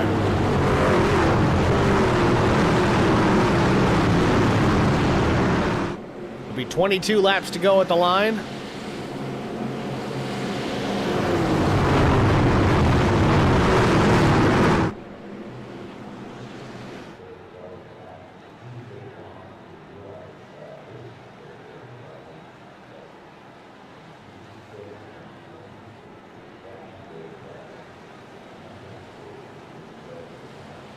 Lights are on here at the Speedway as the sun continues to set. Darkness starting to fall over the Speedway. And so is a green flag. 22 laps to go. We're back racing. Big push from Turzak. Gets into the back of Wally. He's coming to the stripe. Certainly helped the 75 more than it hurt. Turzak drops down to the inside. Threads the needle to get into that 3rd position on the inside line. In behind Brian McCann. Quick leads the field through turns 1 and 2. Then it's Brian McCann, Kyle Turzak, Garrett Johnston 4th. Wally has slipped back to the 5th position. Wally seems like he's got an anchor hanging out of his machine. He's not able to get really up to speed. He continues to lose some positions.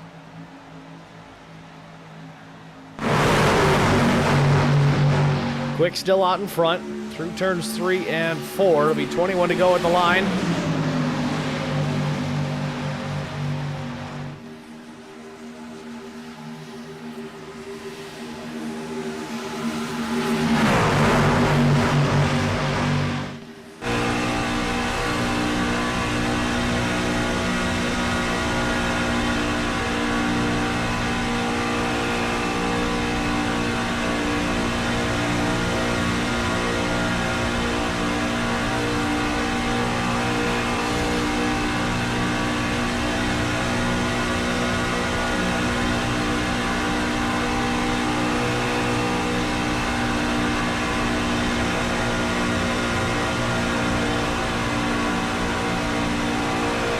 Some very familiar names here at the front of the field still. Neil Quick, Brian McCann, and now Brandon Mefford working to the outside ahead of Chris Wally.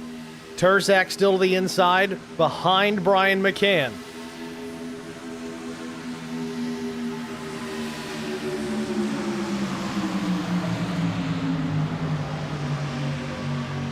Quick slips up the racetrack just a bit. I think he might be trying to keep some air on the nose of the Brian McCann machine.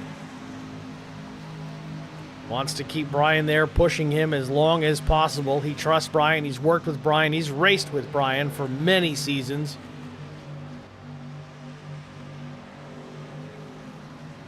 Turzak slips up just a bit. Now the battle on the high side. Brandon Mefford, Chris Wally making some contact through 3 and 4. It's going to push the 83, give him a run off the corner.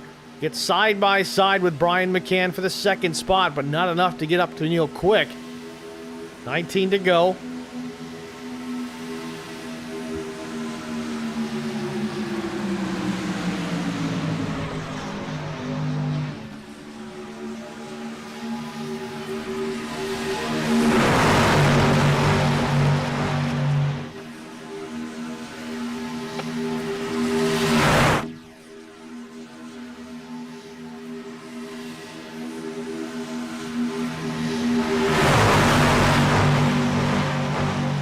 Still 21 trucks on the lead lap here at Daytona. These guys certainly know how to get it done and do it cleanly.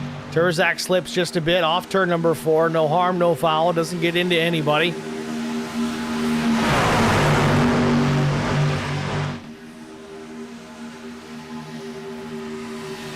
Quick still leads into turns 1 and 2. Brian McCann, Turzak, the top 3.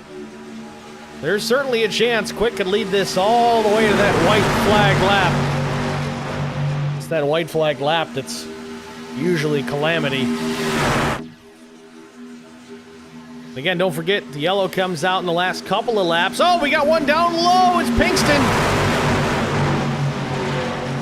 22 again with another good save. Gets it down below on the flat. Comes back up on the racetrack, and everybody continues on. Pinkston, though, going to lose some ground. He's shown in the 12th position now, in behind the 45 of Todd Kleek. Jesse King back in the mix here. He's in the 11th spot, knocking on the door of 11th. He's going to ride the 45 here, try and draft up to that lead pack.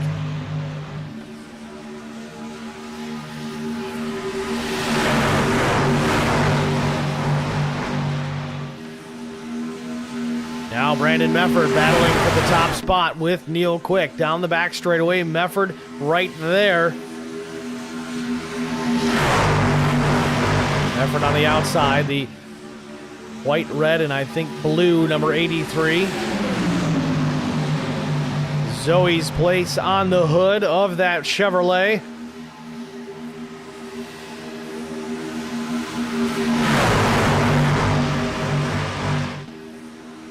Switching it up again. Mefford nose is out in front into turn 1. Wally there, a few feet off the back bumper of the 83. Both lines have the numbers. Top side's a little more organized. Wally can tuck right into the tailgate of the 83. Could push him around Neil Quick. Down the backstretch. Once again, side by side for the race lead.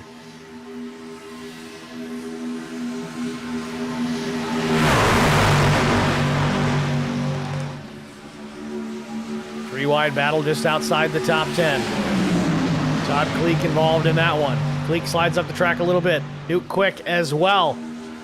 Thought we were going to get a yellow out of that one. We don't. Everybody keeps going. We're still 3 wide through the tri-oval. Oh, do we have trouble now? We do. There's the caution. Yellow is out. Todd Kleek certainly in the wall. Saw that one getting ready to happen.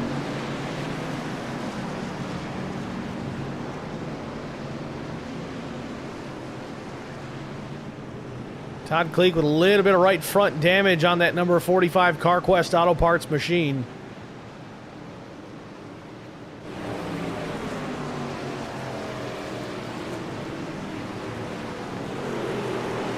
This may have started with Josh Funkhauser. Let's get a look. See, the 81's already around here. I'm going to back it up a little further to see if we can get a better eyeball on it.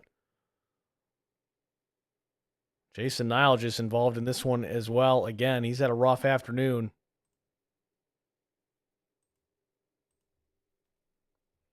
So watch the 81 truck to the outside. That black and dark red machine comes up the racetrack. He's not clear of the 88. They make contact, which in turn sends the 81 right into the wall. And then drivers trying to avoid just collecting each other because of it.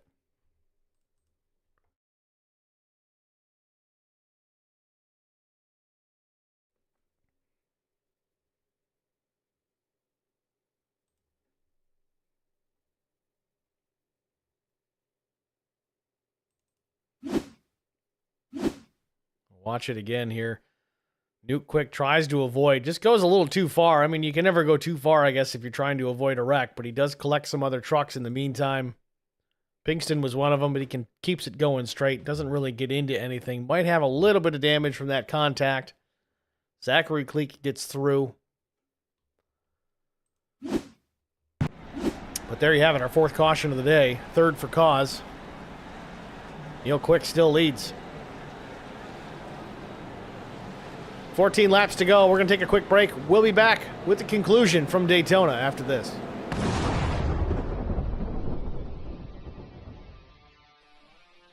Spartan Transportation and Spartan Logistic Management is your one source for all your shipping needs.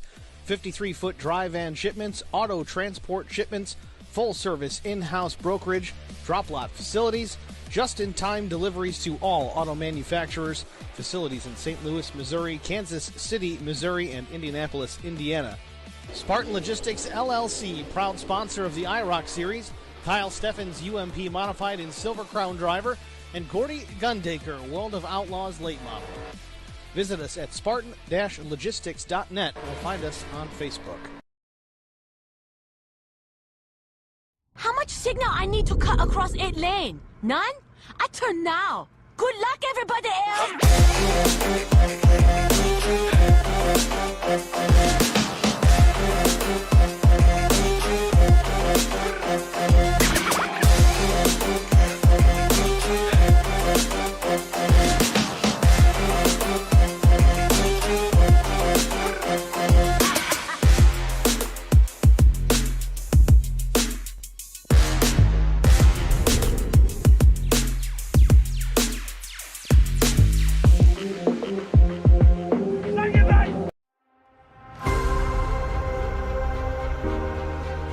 Going to try and stop Smith. He drops down below, throws the block, up the racetrack, throws another block. McCann goes to the outside, 3 wide for the race lead in the win here at Daytona. Crosses the stripe and we're all reckoning. Brian McCann takes the checkered flag. Blaze has newer tires, 6 laps newer to be specific. Into 3 and 4 for the final time. He makes some contact with Zach Millett. Millett drops it back to the bottom. Off of turn number 4 for the final time. Zach Millett's going to win through the trial for the final time. And oh, they're wrecking. Big trouble. Vincent Short sneaks through, and I think Short's going to win this. He does. Vincent Short wins.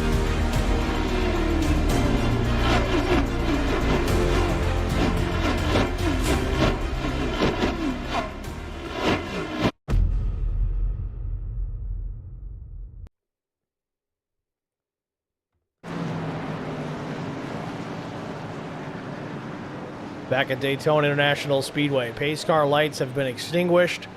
Doubling up is the field into turn number 1. We've got 12 to go. Should be 11 to go when we cross the stripe. Likely a shootout to the finish. Unless we have more chaos, which that's always possible.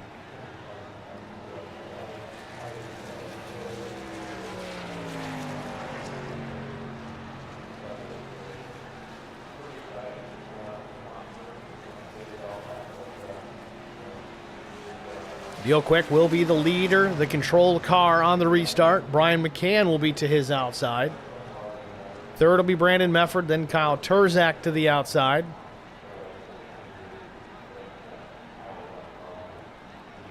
Fifth place, Chris Wally. And to his right, it'll be Garrett Johnston. Mike Cook in the 8th spot. Brandon Leclerc will restart 9th. 8th. Daniel Pinkston will restart 9th, and Jesse King will restart 10th, roughly, depending on how they get the order sorted out here.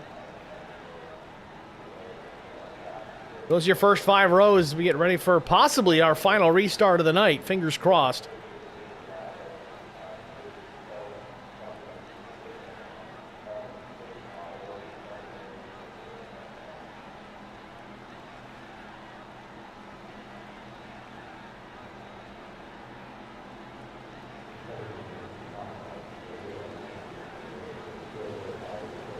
McCann dropping it way down low alongside Neil Quick, just listening for that throttle to pick up.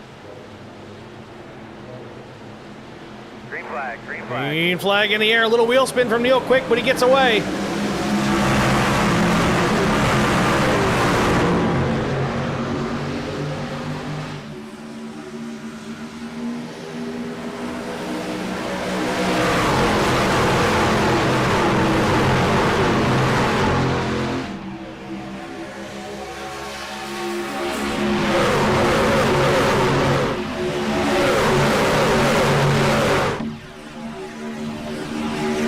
Side by side down the back straightaway. Quick still with the race lead. McCann right there with some help from Kyle Turzak.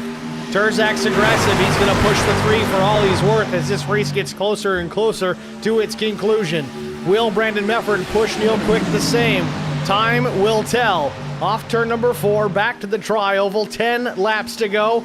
McCann's going to lead him to the stripe, or is he? Yes, he will lead that lap. 10 to go. The last one's what's going to matter. Not this one, but out in front, just by a nose. Not even anymore. Brian McCann slips back to the second spot. Turzak still on the back bumper through turns 1 and 2.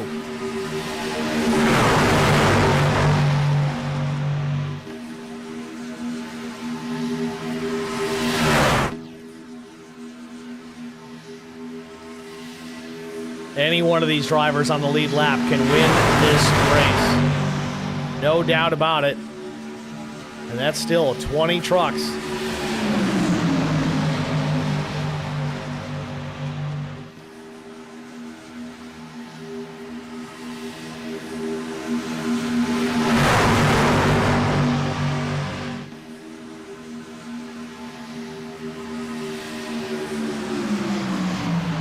Brandon Mefford pushing Neil Quick through the corners right there on the back bumper.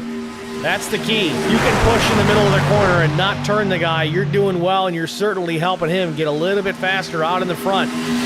Problem is the outside line's doing the same thing, so it's back and forth, seesaw battling here into turn 3. McCann with a pretty strong advantage into the corner. He's going to take the lead, but he's clear and stays up top.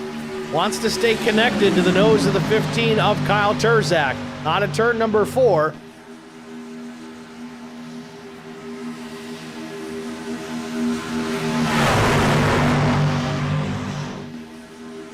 One car out of line, one truck that is. It's Chris Wally. I don't know if he moved up there for some clean air or got pushed. Nevertheless, tried to get back in line. Not enough room to do it. Top line loses some momentum because of it. Pulls back the race leaders. McCann drops back a little bit, but picks the momentum back up on the back straightaway. Turzak sniffing the outside here, trying to get some clean air. Back to the tailgate of McCann. Just him moving to the side there. You saw how much track position the 3 lost as they start to get disconnected. Now the top 2 with nobody to the outside. We'll see if McCann can build back a run into the tri-oval. He's back to Mefford, not quite to the door. Oh, we got more trouble here in the tri-oval. Caution, caution. Big time wreck here at the tri-oval. I think Zach Kleek was the first one to get turned on it.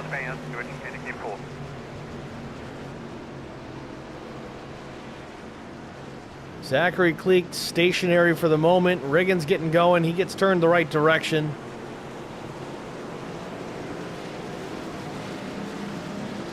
Cole Owens in it.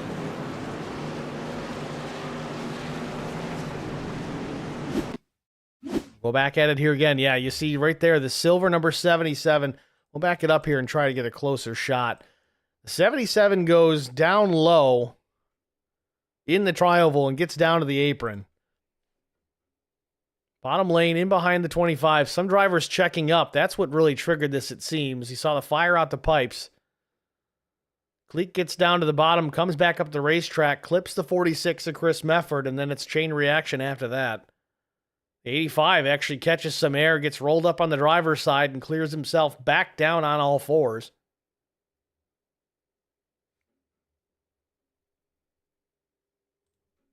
Mike Cook going for a wild ride.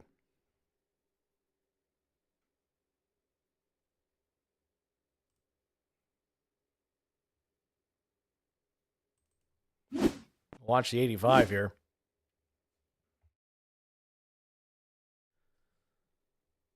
Wall lifts him up, and it looks like Chris Wally may have actually righted the ship as far as the 85 is concerned. He may have ended up all the way on his lid if it weren't for contact after the air got underneath the truck.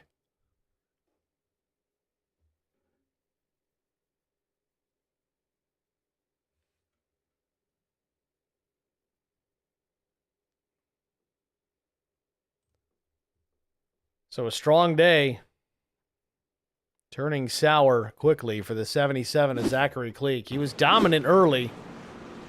Still back in the 17th spot, and I don't know if he's used his fast repair. We'll find out.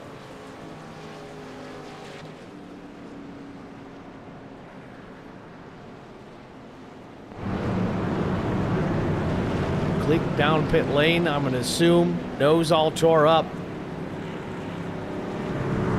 If he's got the quick repair, you'll see it, because it'll fix that truck in no time flat.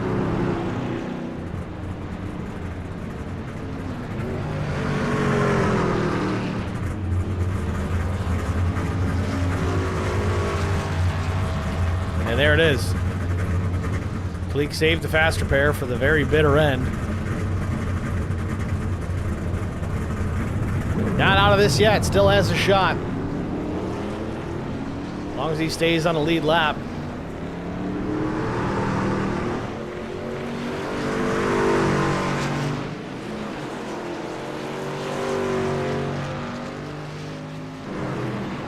Sober One in the IROC chat says the 11 has been involved in every wreck, not by his own doing. Yeah, unfortunately with these tracks, you're on top of everybody, and if you're behind the wreck at these speeds, you're going to be in it.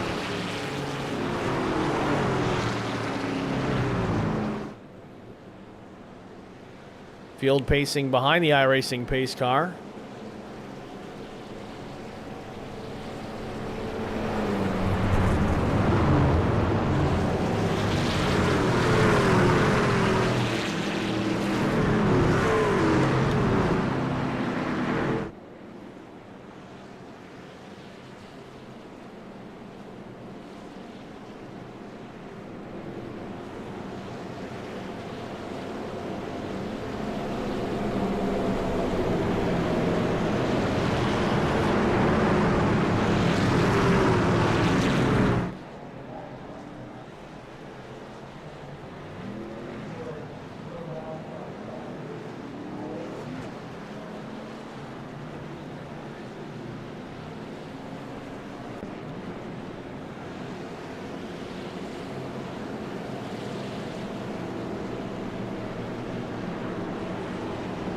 Pace car lights are out, so we're going to be green flag with 3 to go. So this will not get us to our green-white checkered attempt. So if things get crazy, we still have an opportunity to try this 3 more times.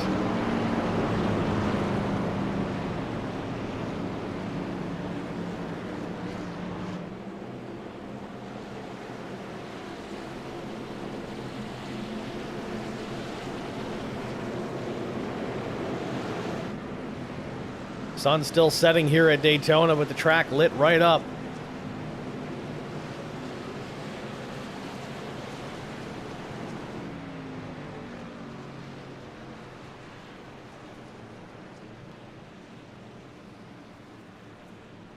And we got Raymond Terzak in the IROC chat saying, party time.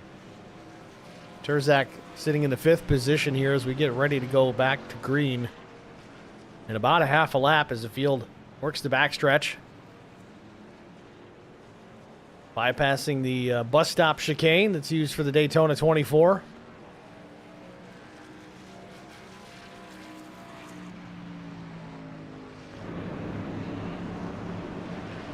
So once again, Neil Quick's going to lead them back to the line.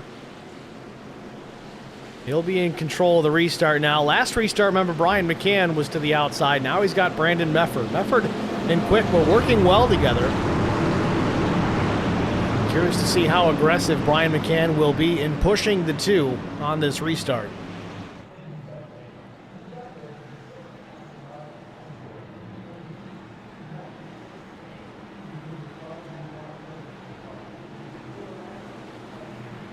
Pace car is off. Field approaching the restart zone. They're in it now. Green flag is in the air. Quick on the throttle. Didn't waste any time. Catches Mefford to the outside. Big push coming from McCann, and the caution's out again. We got more trouble here on the front stretch. Tell me what you got. Saw some smoke. Well, there's one driver around. Garrett Johnston facing the wrong direction, and this is going to trigger our first green-white checkered finish.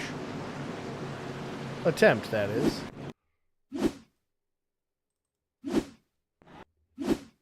And here's the restart. The 15 doesn't... Oh, let's see what happened. He spun the tires. We'll rewind it, and we'll go full speed, and you can listen from the in-car camera.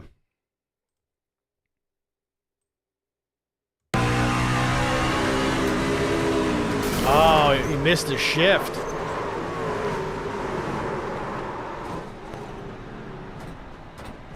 I don't know if you guys could hear it on the broadcast side, but he went to grab a gear, didn't get to it, throttled up, and got the old dreaded money shift. Blew it up. Of course, when you blow a motor in front of the field on a restart, usually that's what happens. You get run over.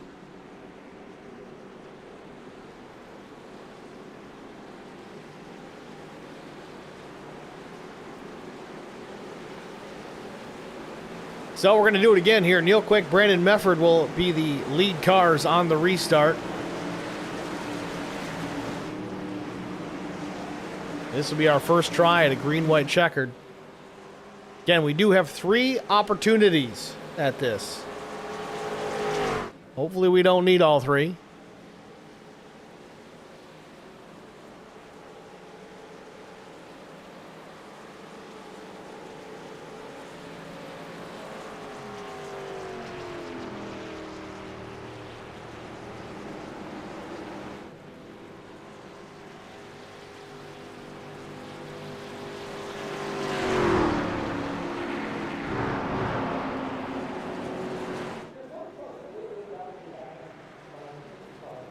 So while we work caution once again, we'll step aside yet another time. Get a break out of the way. We'll be back after this. Stay with us.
Basket can't defend. He's got the outside line for the second part, and he can't hold on. Going the long way around. We're going to be 3 wide for the lead as they all come to the line. Who is going to take it in the end? And here comes Lockwood. He's going to make the move to the outside. Quinn tries to force him off a little bit, but there he goes. It's going to be side by side through turn 1. Will he be able to cover him off? He does. Weaving back to the left-hand side. Reynolds is trying everything. The kitchen sink is being thrown at it. They're leaning on each other. Coming into turn number 3. It's going to be a drag race through 3 and 4. Coming back to the line. Here comes Trish on the bottom. Bouchard's going to hold the inside. Tries to be the late breaker here. They're going to be side by side through the final chicane. They bang doors, but keep it clean. As they're still 4 wide on the run down into the back straightaway. Demerit's looking for a line as well. What is going on in Michigan? Novak into the fence. They're still beating and banging. And to the line. He is much faster coming through there. Is there damage on Challenger? Abramitis is ahead. There's going to be a race to the line. Who is going to get it?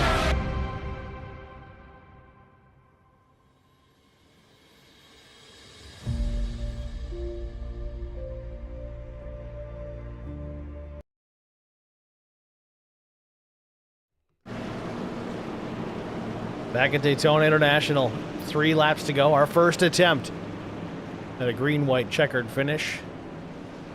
Overtime. Race number 1 of the IROC Challenge Series, Season 9 of the IROC Challenge Series. Field work in the back straightaway as we get ready to go back green flag racing. It's going to be Neil Quick and Brandon Mefford, then Brian McCann, Kyle Turzak, then Jesse King, and then the 50 of Matt Kopp. Started 21st here tonight, finds himself with an opportunity. Got Josh Funkhauser and then Adam Benefile in the 9. Mike Cook and Dan Pinkston, the top 10.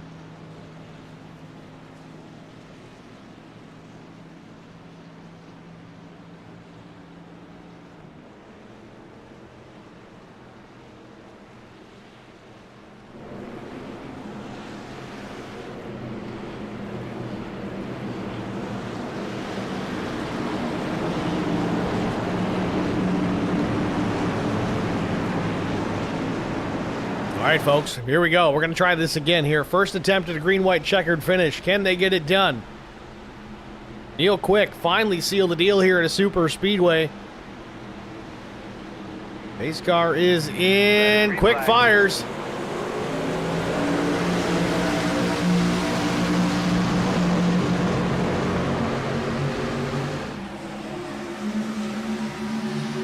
Clean through the tri-oval on the restart. Still coming up to speed in turn number 1. Top 4, bumper to bumper, side by side. Top 6, side by side through turns 1 and 2.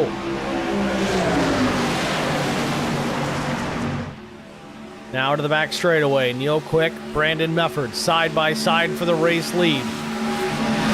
Everybody's got equal drafting help. Well, for a moment, Jesse King loses connection. That will affect the draft when that driver loses connection, so keep an eye on that. Now to the bottom side, Funkhauser and Benefield contact. Funkhauser goes around. We've got trouble off turn 4. Coming to the white, still no caution. And a caution comes out just before they get to start finish. We're going to line them up and try it again. Wow, talk about a simulation. They're even slow to the caution flag in the game. Heavy NASCAR influence. That was close. Just another 100 yards, I think. Neil Quick would have had a checkered flag in hand to start this season. Not to be. We're going to line them up and try it again.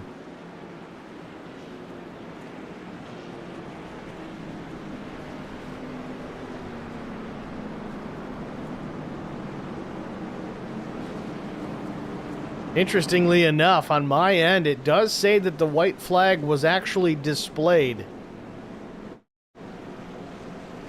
We'll see if that is the case. Obviously on the screen right now it shows caution.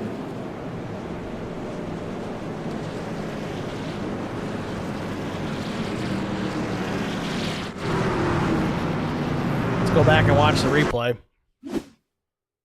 Oh, that's not even it, is it? Oh, that's right. It came out super late. This is where it started, but we're going to rewind it all the way back to where this thing kicked off. The 81 ahead of the 9. Benefield pushing the 81, which is okay. But see, now he's changing. He gets to the bottom, and it sends Funkhauser up the racetrack. I think he gets into Kopp there. I think that's the 50. Benefield goes up the track, hammers the outside wall. We still don't have a caution even at this point. These drivers are all down off the racetrack, but I think right here with the 22 of Pinkston, that's where we get the yellow. And then Jason Nilgis.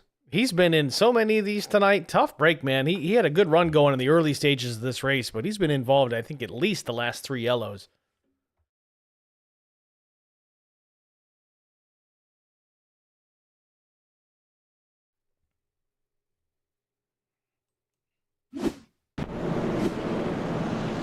So, there's one attempt. It was close. It was real close.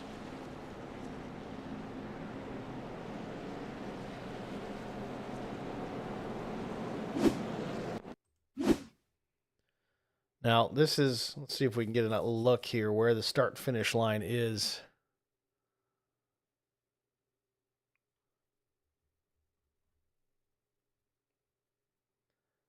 In comparison to when the flag came out.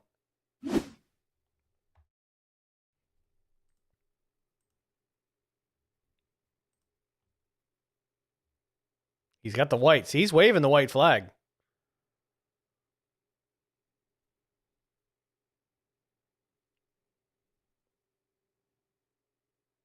And just as they get to the stripe, he pulls it back, and that's when the yellow comes out. So I don't know how this is going to go. I don't know if it's going to end under caution technically. I don't know. The timing was just so tight, so close.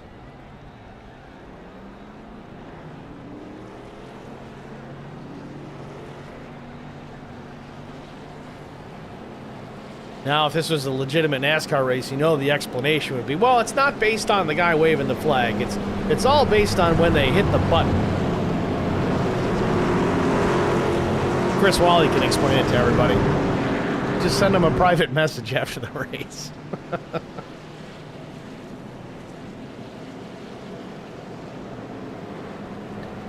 So caution number 7. Again, this will be our second attempt at a green-white checker.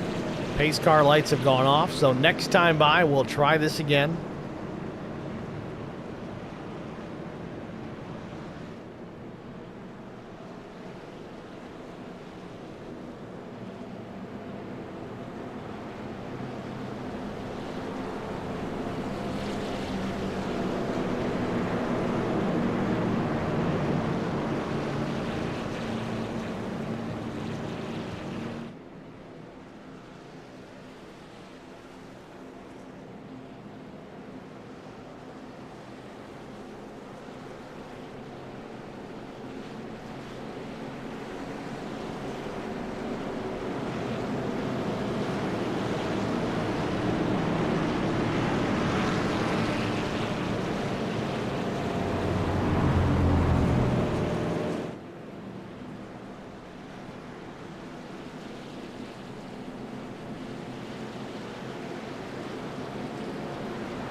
So Neil Quick's got his fingers crossed yet again,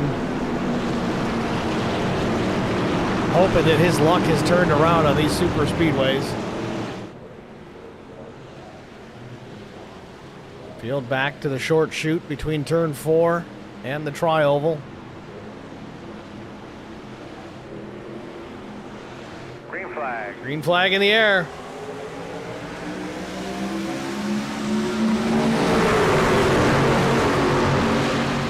Good restart.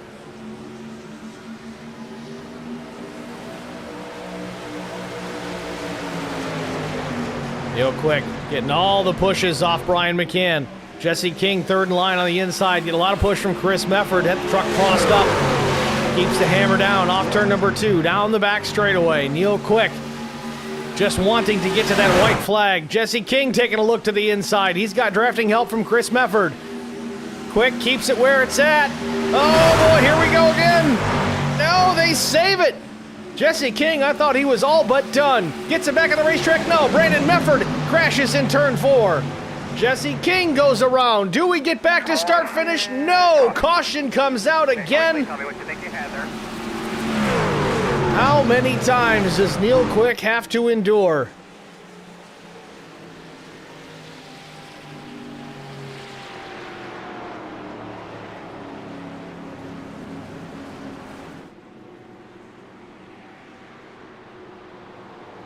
So Brandon Mefford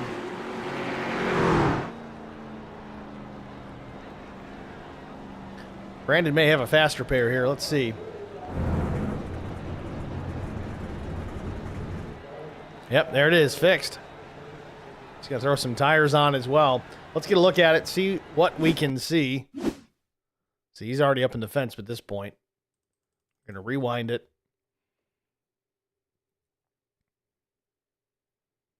So let's go back here. I want to watch Jesse King first.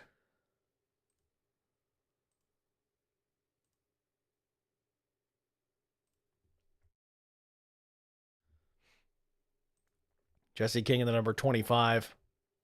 Had a line to the inside. I don't know if he dove to the inside or if the push from Mefford got him crossed up. I thought the caution was going to come out right here. King managed to get back up the racetrack. Mefford goes up a lane, gives him some space. Meanwhile, Nile just down at the bottom. Not sure what happened there with the 88. But then we look back up to Brandon Mefford. He's getting a big-time push from Kyle Terzak. Steve Durbin there in the 42. But you see what happened. Terzak gets to the low lane in comparison to Mefford, and that's what sends the truck up the racetrack. Mefford takes a big hit into the safer barrier. And then back down here once again, Mefford and King get together. King's going to get crossed up. He's going to go down the racetrack. There's no issue really there with the yellow, but here's where the yellow comes out. Mefford does a backwards corkscrew off the nose of Matt Kopp after coming up the racetrack, making contact with the 50.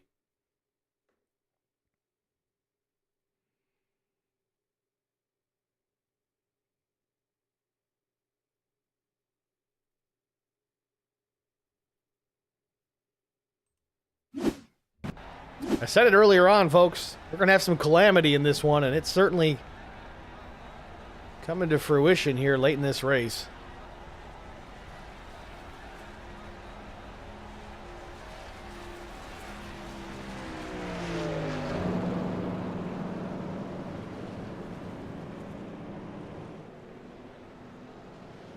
Well, we started tonight's race with 23 trucks.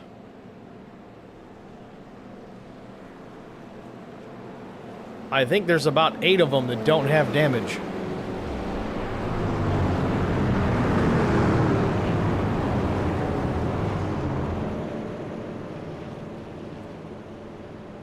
As it stands right now, the top 12 trucks, the only ones on the racetrack right now. Everybody else in pit lane working on their machines. Chris Wally, Lance Riggins, Nuke Quick, Chris Mefford, Jesse King, Jason Nilgis, Mike Cook. All those drivers in pit lane still. Todd Kleek working on his from a previous incident.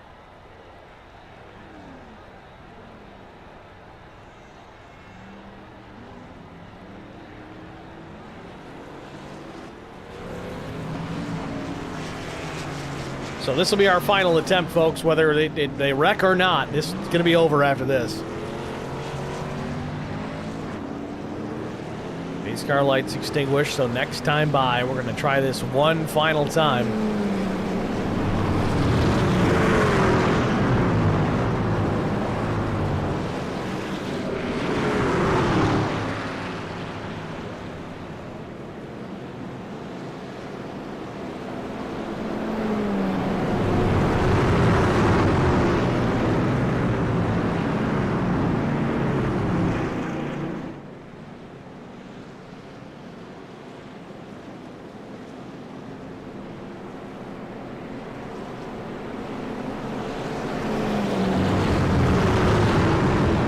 So now in the front row, we're going to still have Neil Quick as the control truck. It's going to have Brian McCann to the outside. And McCann is lightning on restart, so Quick is going to need to be on his game. Tell you, if I'm Neil Quick in this situation, I'm going to go the moment I get to that restart zone. Do not wait. Gotta go. Terzak's going to push Quick with all he's got. Honestly, if I'm Neil Quick, I'm a little concerned with Terzak. He's a hell of a wheelman, but he can be aggressive. You saw in that instance the push that he gave to Mefford. Maybe that calms him down a bit, maybe not. You got to try and get these wins when you can, and Terzak's in position here. See how much of a push Neil Quick gets from the 15.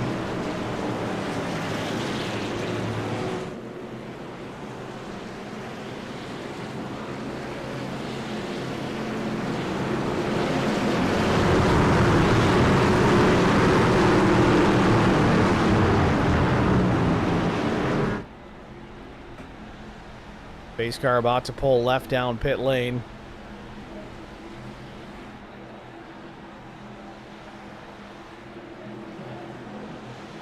Green flag. Green flag in the air. A little bit of wheel spin off Neil Quick, but a push as well from Terzak. It's going to get Quick just a nose out in front. Now even into turn one. McCann and Quick side by side for the race lead.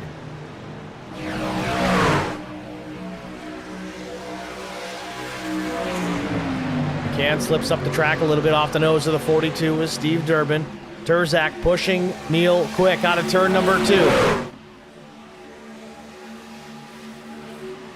McCann edges out in front. Still not clear. Nowhere to really go for the 3. We'll see if the draft with Turzak pushing Neil Quick into turn 3 makes the difference. Still side by side. Hoping for a white flag here. No incidents so far. Fingers crossed. Coming to the stripe. White flag is in the air. Final lap from Daytona. Still side by side for the race lead into turn number 1. Neil Quick trying to close it out and finally pick up a checkered flag. Brian McCann gets loose, gets into Turzak. They finally start to wreck off turn number 2. Now the battle is going to be Neil Quick and Steve Durbin as the trouble happens behind them. The 42 of Durbin's got to find a way. No drafting help for either one of these drivers. Is Durbin too close to make a run? Neil's going to need to throw a block. I don't know if Durbin can get clear. Side by side through 3 and 4. Neil Quick trying to close this one out. He's had a strong second half of this race. Off turn 4, coming to the tri-oval. Coming to the checkered flag. Who's going to win it at the stripe? Contact! Too close to call. It says Durbin, but the margin of victory is 0. I think Steve Durbin won this race.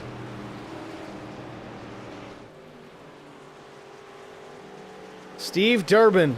I think this is the only lap he led tonight, but he gets to the finish line just a little bit ahead of Neil Quick.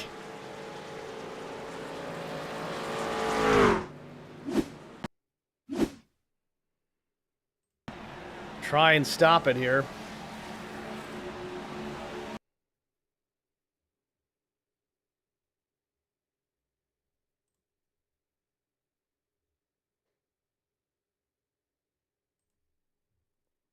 Just that close. I know the flag stands in the way, but you can see the noses of the trucks. Steve Durbin, your race winner. Neil Quick second. Brian McCann still comes home P3.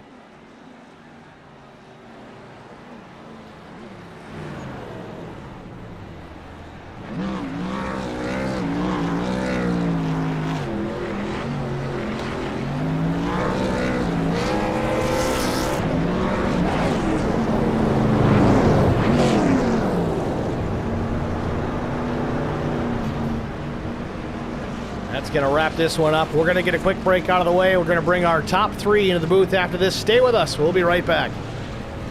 I met Marco Scarza when we were doing radiothons for St. Jude Children's Research Hospital. We needed sponsors to help us raise money, and he's always the first one to jump in. I would describe Marcos and his team as upstanding, someone you can trust, and he is just a genuine guy.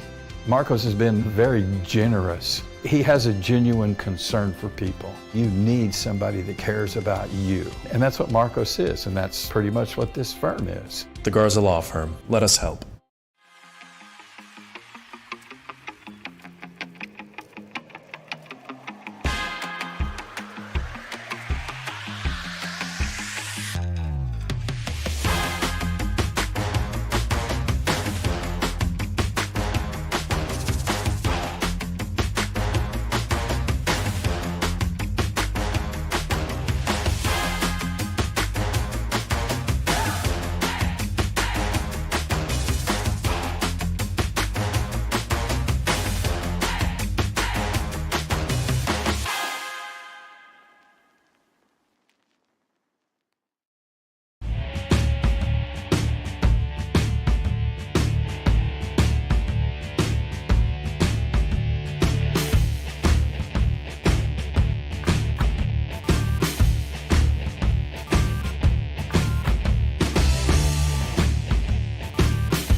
Back at Daytona International Speedway, the first race of the season, IROC Season 9 in the books. Steve Durbin taking home the checkered flag here in dramatic fashion. Again, coming to the stripe. I don't think Durbin led a single lap tonight until the last one, the one that really makes the difference, the one that matters. Let's find out. Steve, it's Steve in the booth. You got a copy? Yes, sir. Loud and clear. Steve, congratulations, man. What a race. You were in contention most of the night. I don't know that you had a lap led up until that very last lap. Walk us through that final lap. You were, again, in position. Things kind of went to hell in a handbasket with the wreck in that final lap and that final green-white checkered finish, and then it came down to just you and Neil Quick. How did you find a way around him? I know you had a bit of a run, but what was the key to getting to the line first? Well, yeah, first off, I feel bad for spinning and Brian there and getting everybody else, but it's just late racing now. I was pushing them, and we kind of zigged and zagged and caught each other in the corner and didn't work out, but I saw the two coming. I still had his draft, and I just wasn't going to lift and see how far he would carry me, and I tried to side draft him coming to the line, and we doored each other there, but we both held on, and I came out on top, so thankful for that. You get to the line first, you take the checkered flag, margin of victory, 1/100th of a second. It doesn't get any closer than that. Great way to start this season. We look forward next week going to Auto Club Speedway. Obviously, a track that's no longer in existence in the real world, but we are lucky enough to race it here on the iRacing service. How do you feel about your chances maybe to pick up a second win next week at Auto Club? That's another one I enjoy, so I'm looking forward to it. I'm expecting at least to be top 5. We'll see how it plays out. There's a lot of good people in here, and late racing is definitely different, so we'll see how that one goes. Well, Steve, again, congratulations on the race win here tonight. Who do you want to thank before I let you go? Chris Wally for sure. The IROC Challenge Series, the whole thing is set up.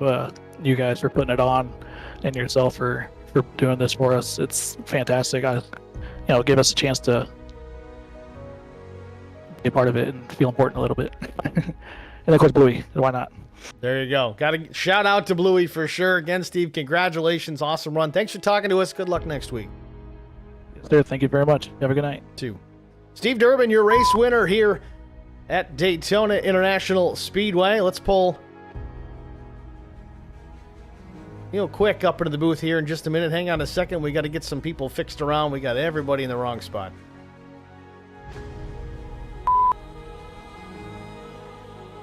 All right, now we got that squared away. Neil Quick, it's Steve in the HBR TV booth. You got a copy? Yeah, I got you, Steve-O. Neil, congratulations, man. That one's got a sting. I know it's not on the back of a tow truck this time, but second place and that short of margin of victory, enduring those green-white checkered finishes, man. How do you feel? Well, it sucks to lose one that close at the line, but for being off the sim for as long as I've been off of it, to knock the cobwebs off of it tonight, to be able to come down here and race, feel pretty good. And I think you know the way I feel about this place. You can fill it in with water and make it a fishing pond. So, but yeah, it had a good night of racing, fun. Just wish it would have ended a little bit sooner when we were holding them off under those green-white checkers. But I think I got a little bit of damage in that second to last lap deal with. I guess the winner there, Durbin, got into Brian and turned him sideways. I think I got a little bit of that, but to be honest, it was fun racing tonight. Yeah, it was certainly a fun one to watch. I know at one point you were a lap down tonight, so that was a difficult thing to overcome. The pit cycled back through, and all of a sudden you were back in this thing, in contention for the win up until, again, that very last couple of feet. We'll move on from Daytona, go into Auto Club Speedway, something that's a little bit more in your wheelhouse. How do you feel about your chance next week? I feel real good. Just getting familiar and getting back on here and knocking the cobwebs off. Like I said, it's just it's been a long time. It's been at least 2 or 3 months basically before being back on this thing. So been fun tonight, and got to congratulate is it Steve Durbin that got me there at the line, and it was fun racing with Brian and Kyle and all these guys again tonight. So looking forward to California. It's a place that won a lot of races and had some success at. So looking forward to it.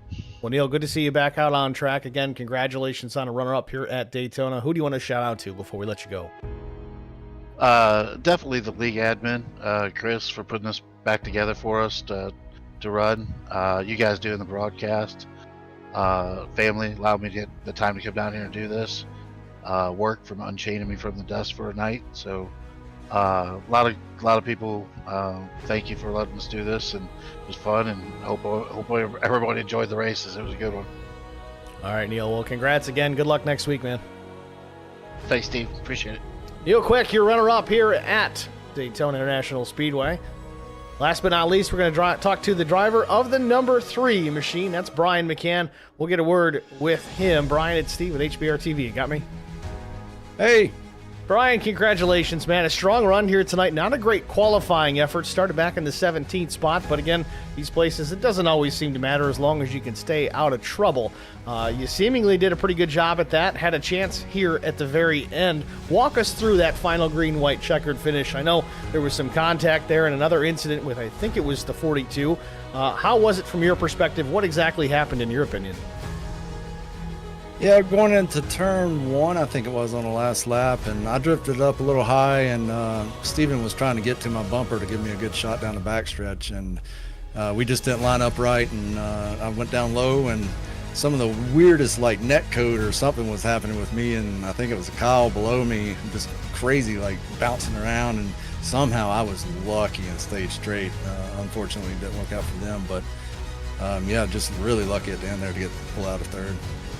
Well, it's impressive for sure that when I looked up and saw that you still ended up P3, I was impressed. I thought it was all over for you, but a solid finish, a good points day. I know everybody hates that usually, but moving into Auto Club Speedway next week, a little bit more in your wheelhouse. How do you feel about your chances? I love Auto Club. I haven't raced the trucks in a while, so I got to relearn the tire model on it, but we'll get it, so I'm feeling good about it. Looking forward to it for sure, Brian. Congratulations again. Who do you want to thank? My family, league admin, Wally for putting this show on again, you for doing the broadcast, sponsors, guys showing up and driving tonight, and everybody watching. Thank you. All right, Brian. Thanks for talking to us, man. Good luck next week. It's Brian McCann, your third place finisher here at Daytona International Speedway. That's going to do it for the interview portion of our broadcast. Let's take a look at our race results. We talked to Steve Durbin, Neil Quick, Brian McCann. That was your top 3. Brandon Mefford comes home in the 4th position, even after that wreck and that second to last caution. Still ends up with a solid finish. 5th place was Adam Benefill in the 9. Garrett Johnston was 6th. Cole Owens finishes in the 7th spot. 8th went to Lance Riggins. Chris Wally was 9th. Josh Funkhauser finishes in the 10th spot. Zachary Cleek, who was so dominant early on, finishes 11th. Chris Mefford started dead last, finishes 12th. Nuke Quick was 13th. Kyle Turzak involved in that late incident as well. He finishes 14th. Doug Wysocki 15th. 16th went to Matt Kopp. 17th place finisher, that was Jason Nilgis. Hit everything but the pace car here tonight, and I'm not picking on him here. That's just the way his night went. Jesse King was 18th. Mike Cook was 19th. Dan Pinkston was 20th. 21st, Brian Leclerc had a strong run early. Todd Cleek, 22nd, and Tim Schofield finishes 23rd. Did not take the green flag tonight, so credited with 111 laps down. Tough way to start the season, but hopefully we see Timmy next week. That's going to wrap it us here at HBR TV. Again, I'm congratulating our race winner tonight, Steve Durbin, for taking that checkered flag and not giving up until the very last foot of this race. Congratulations to him, Neil Quick, Brian McCann alike. We'll see you guys next week out at Auto Club Speedway. Thanks for watching, everybody. Have a good night.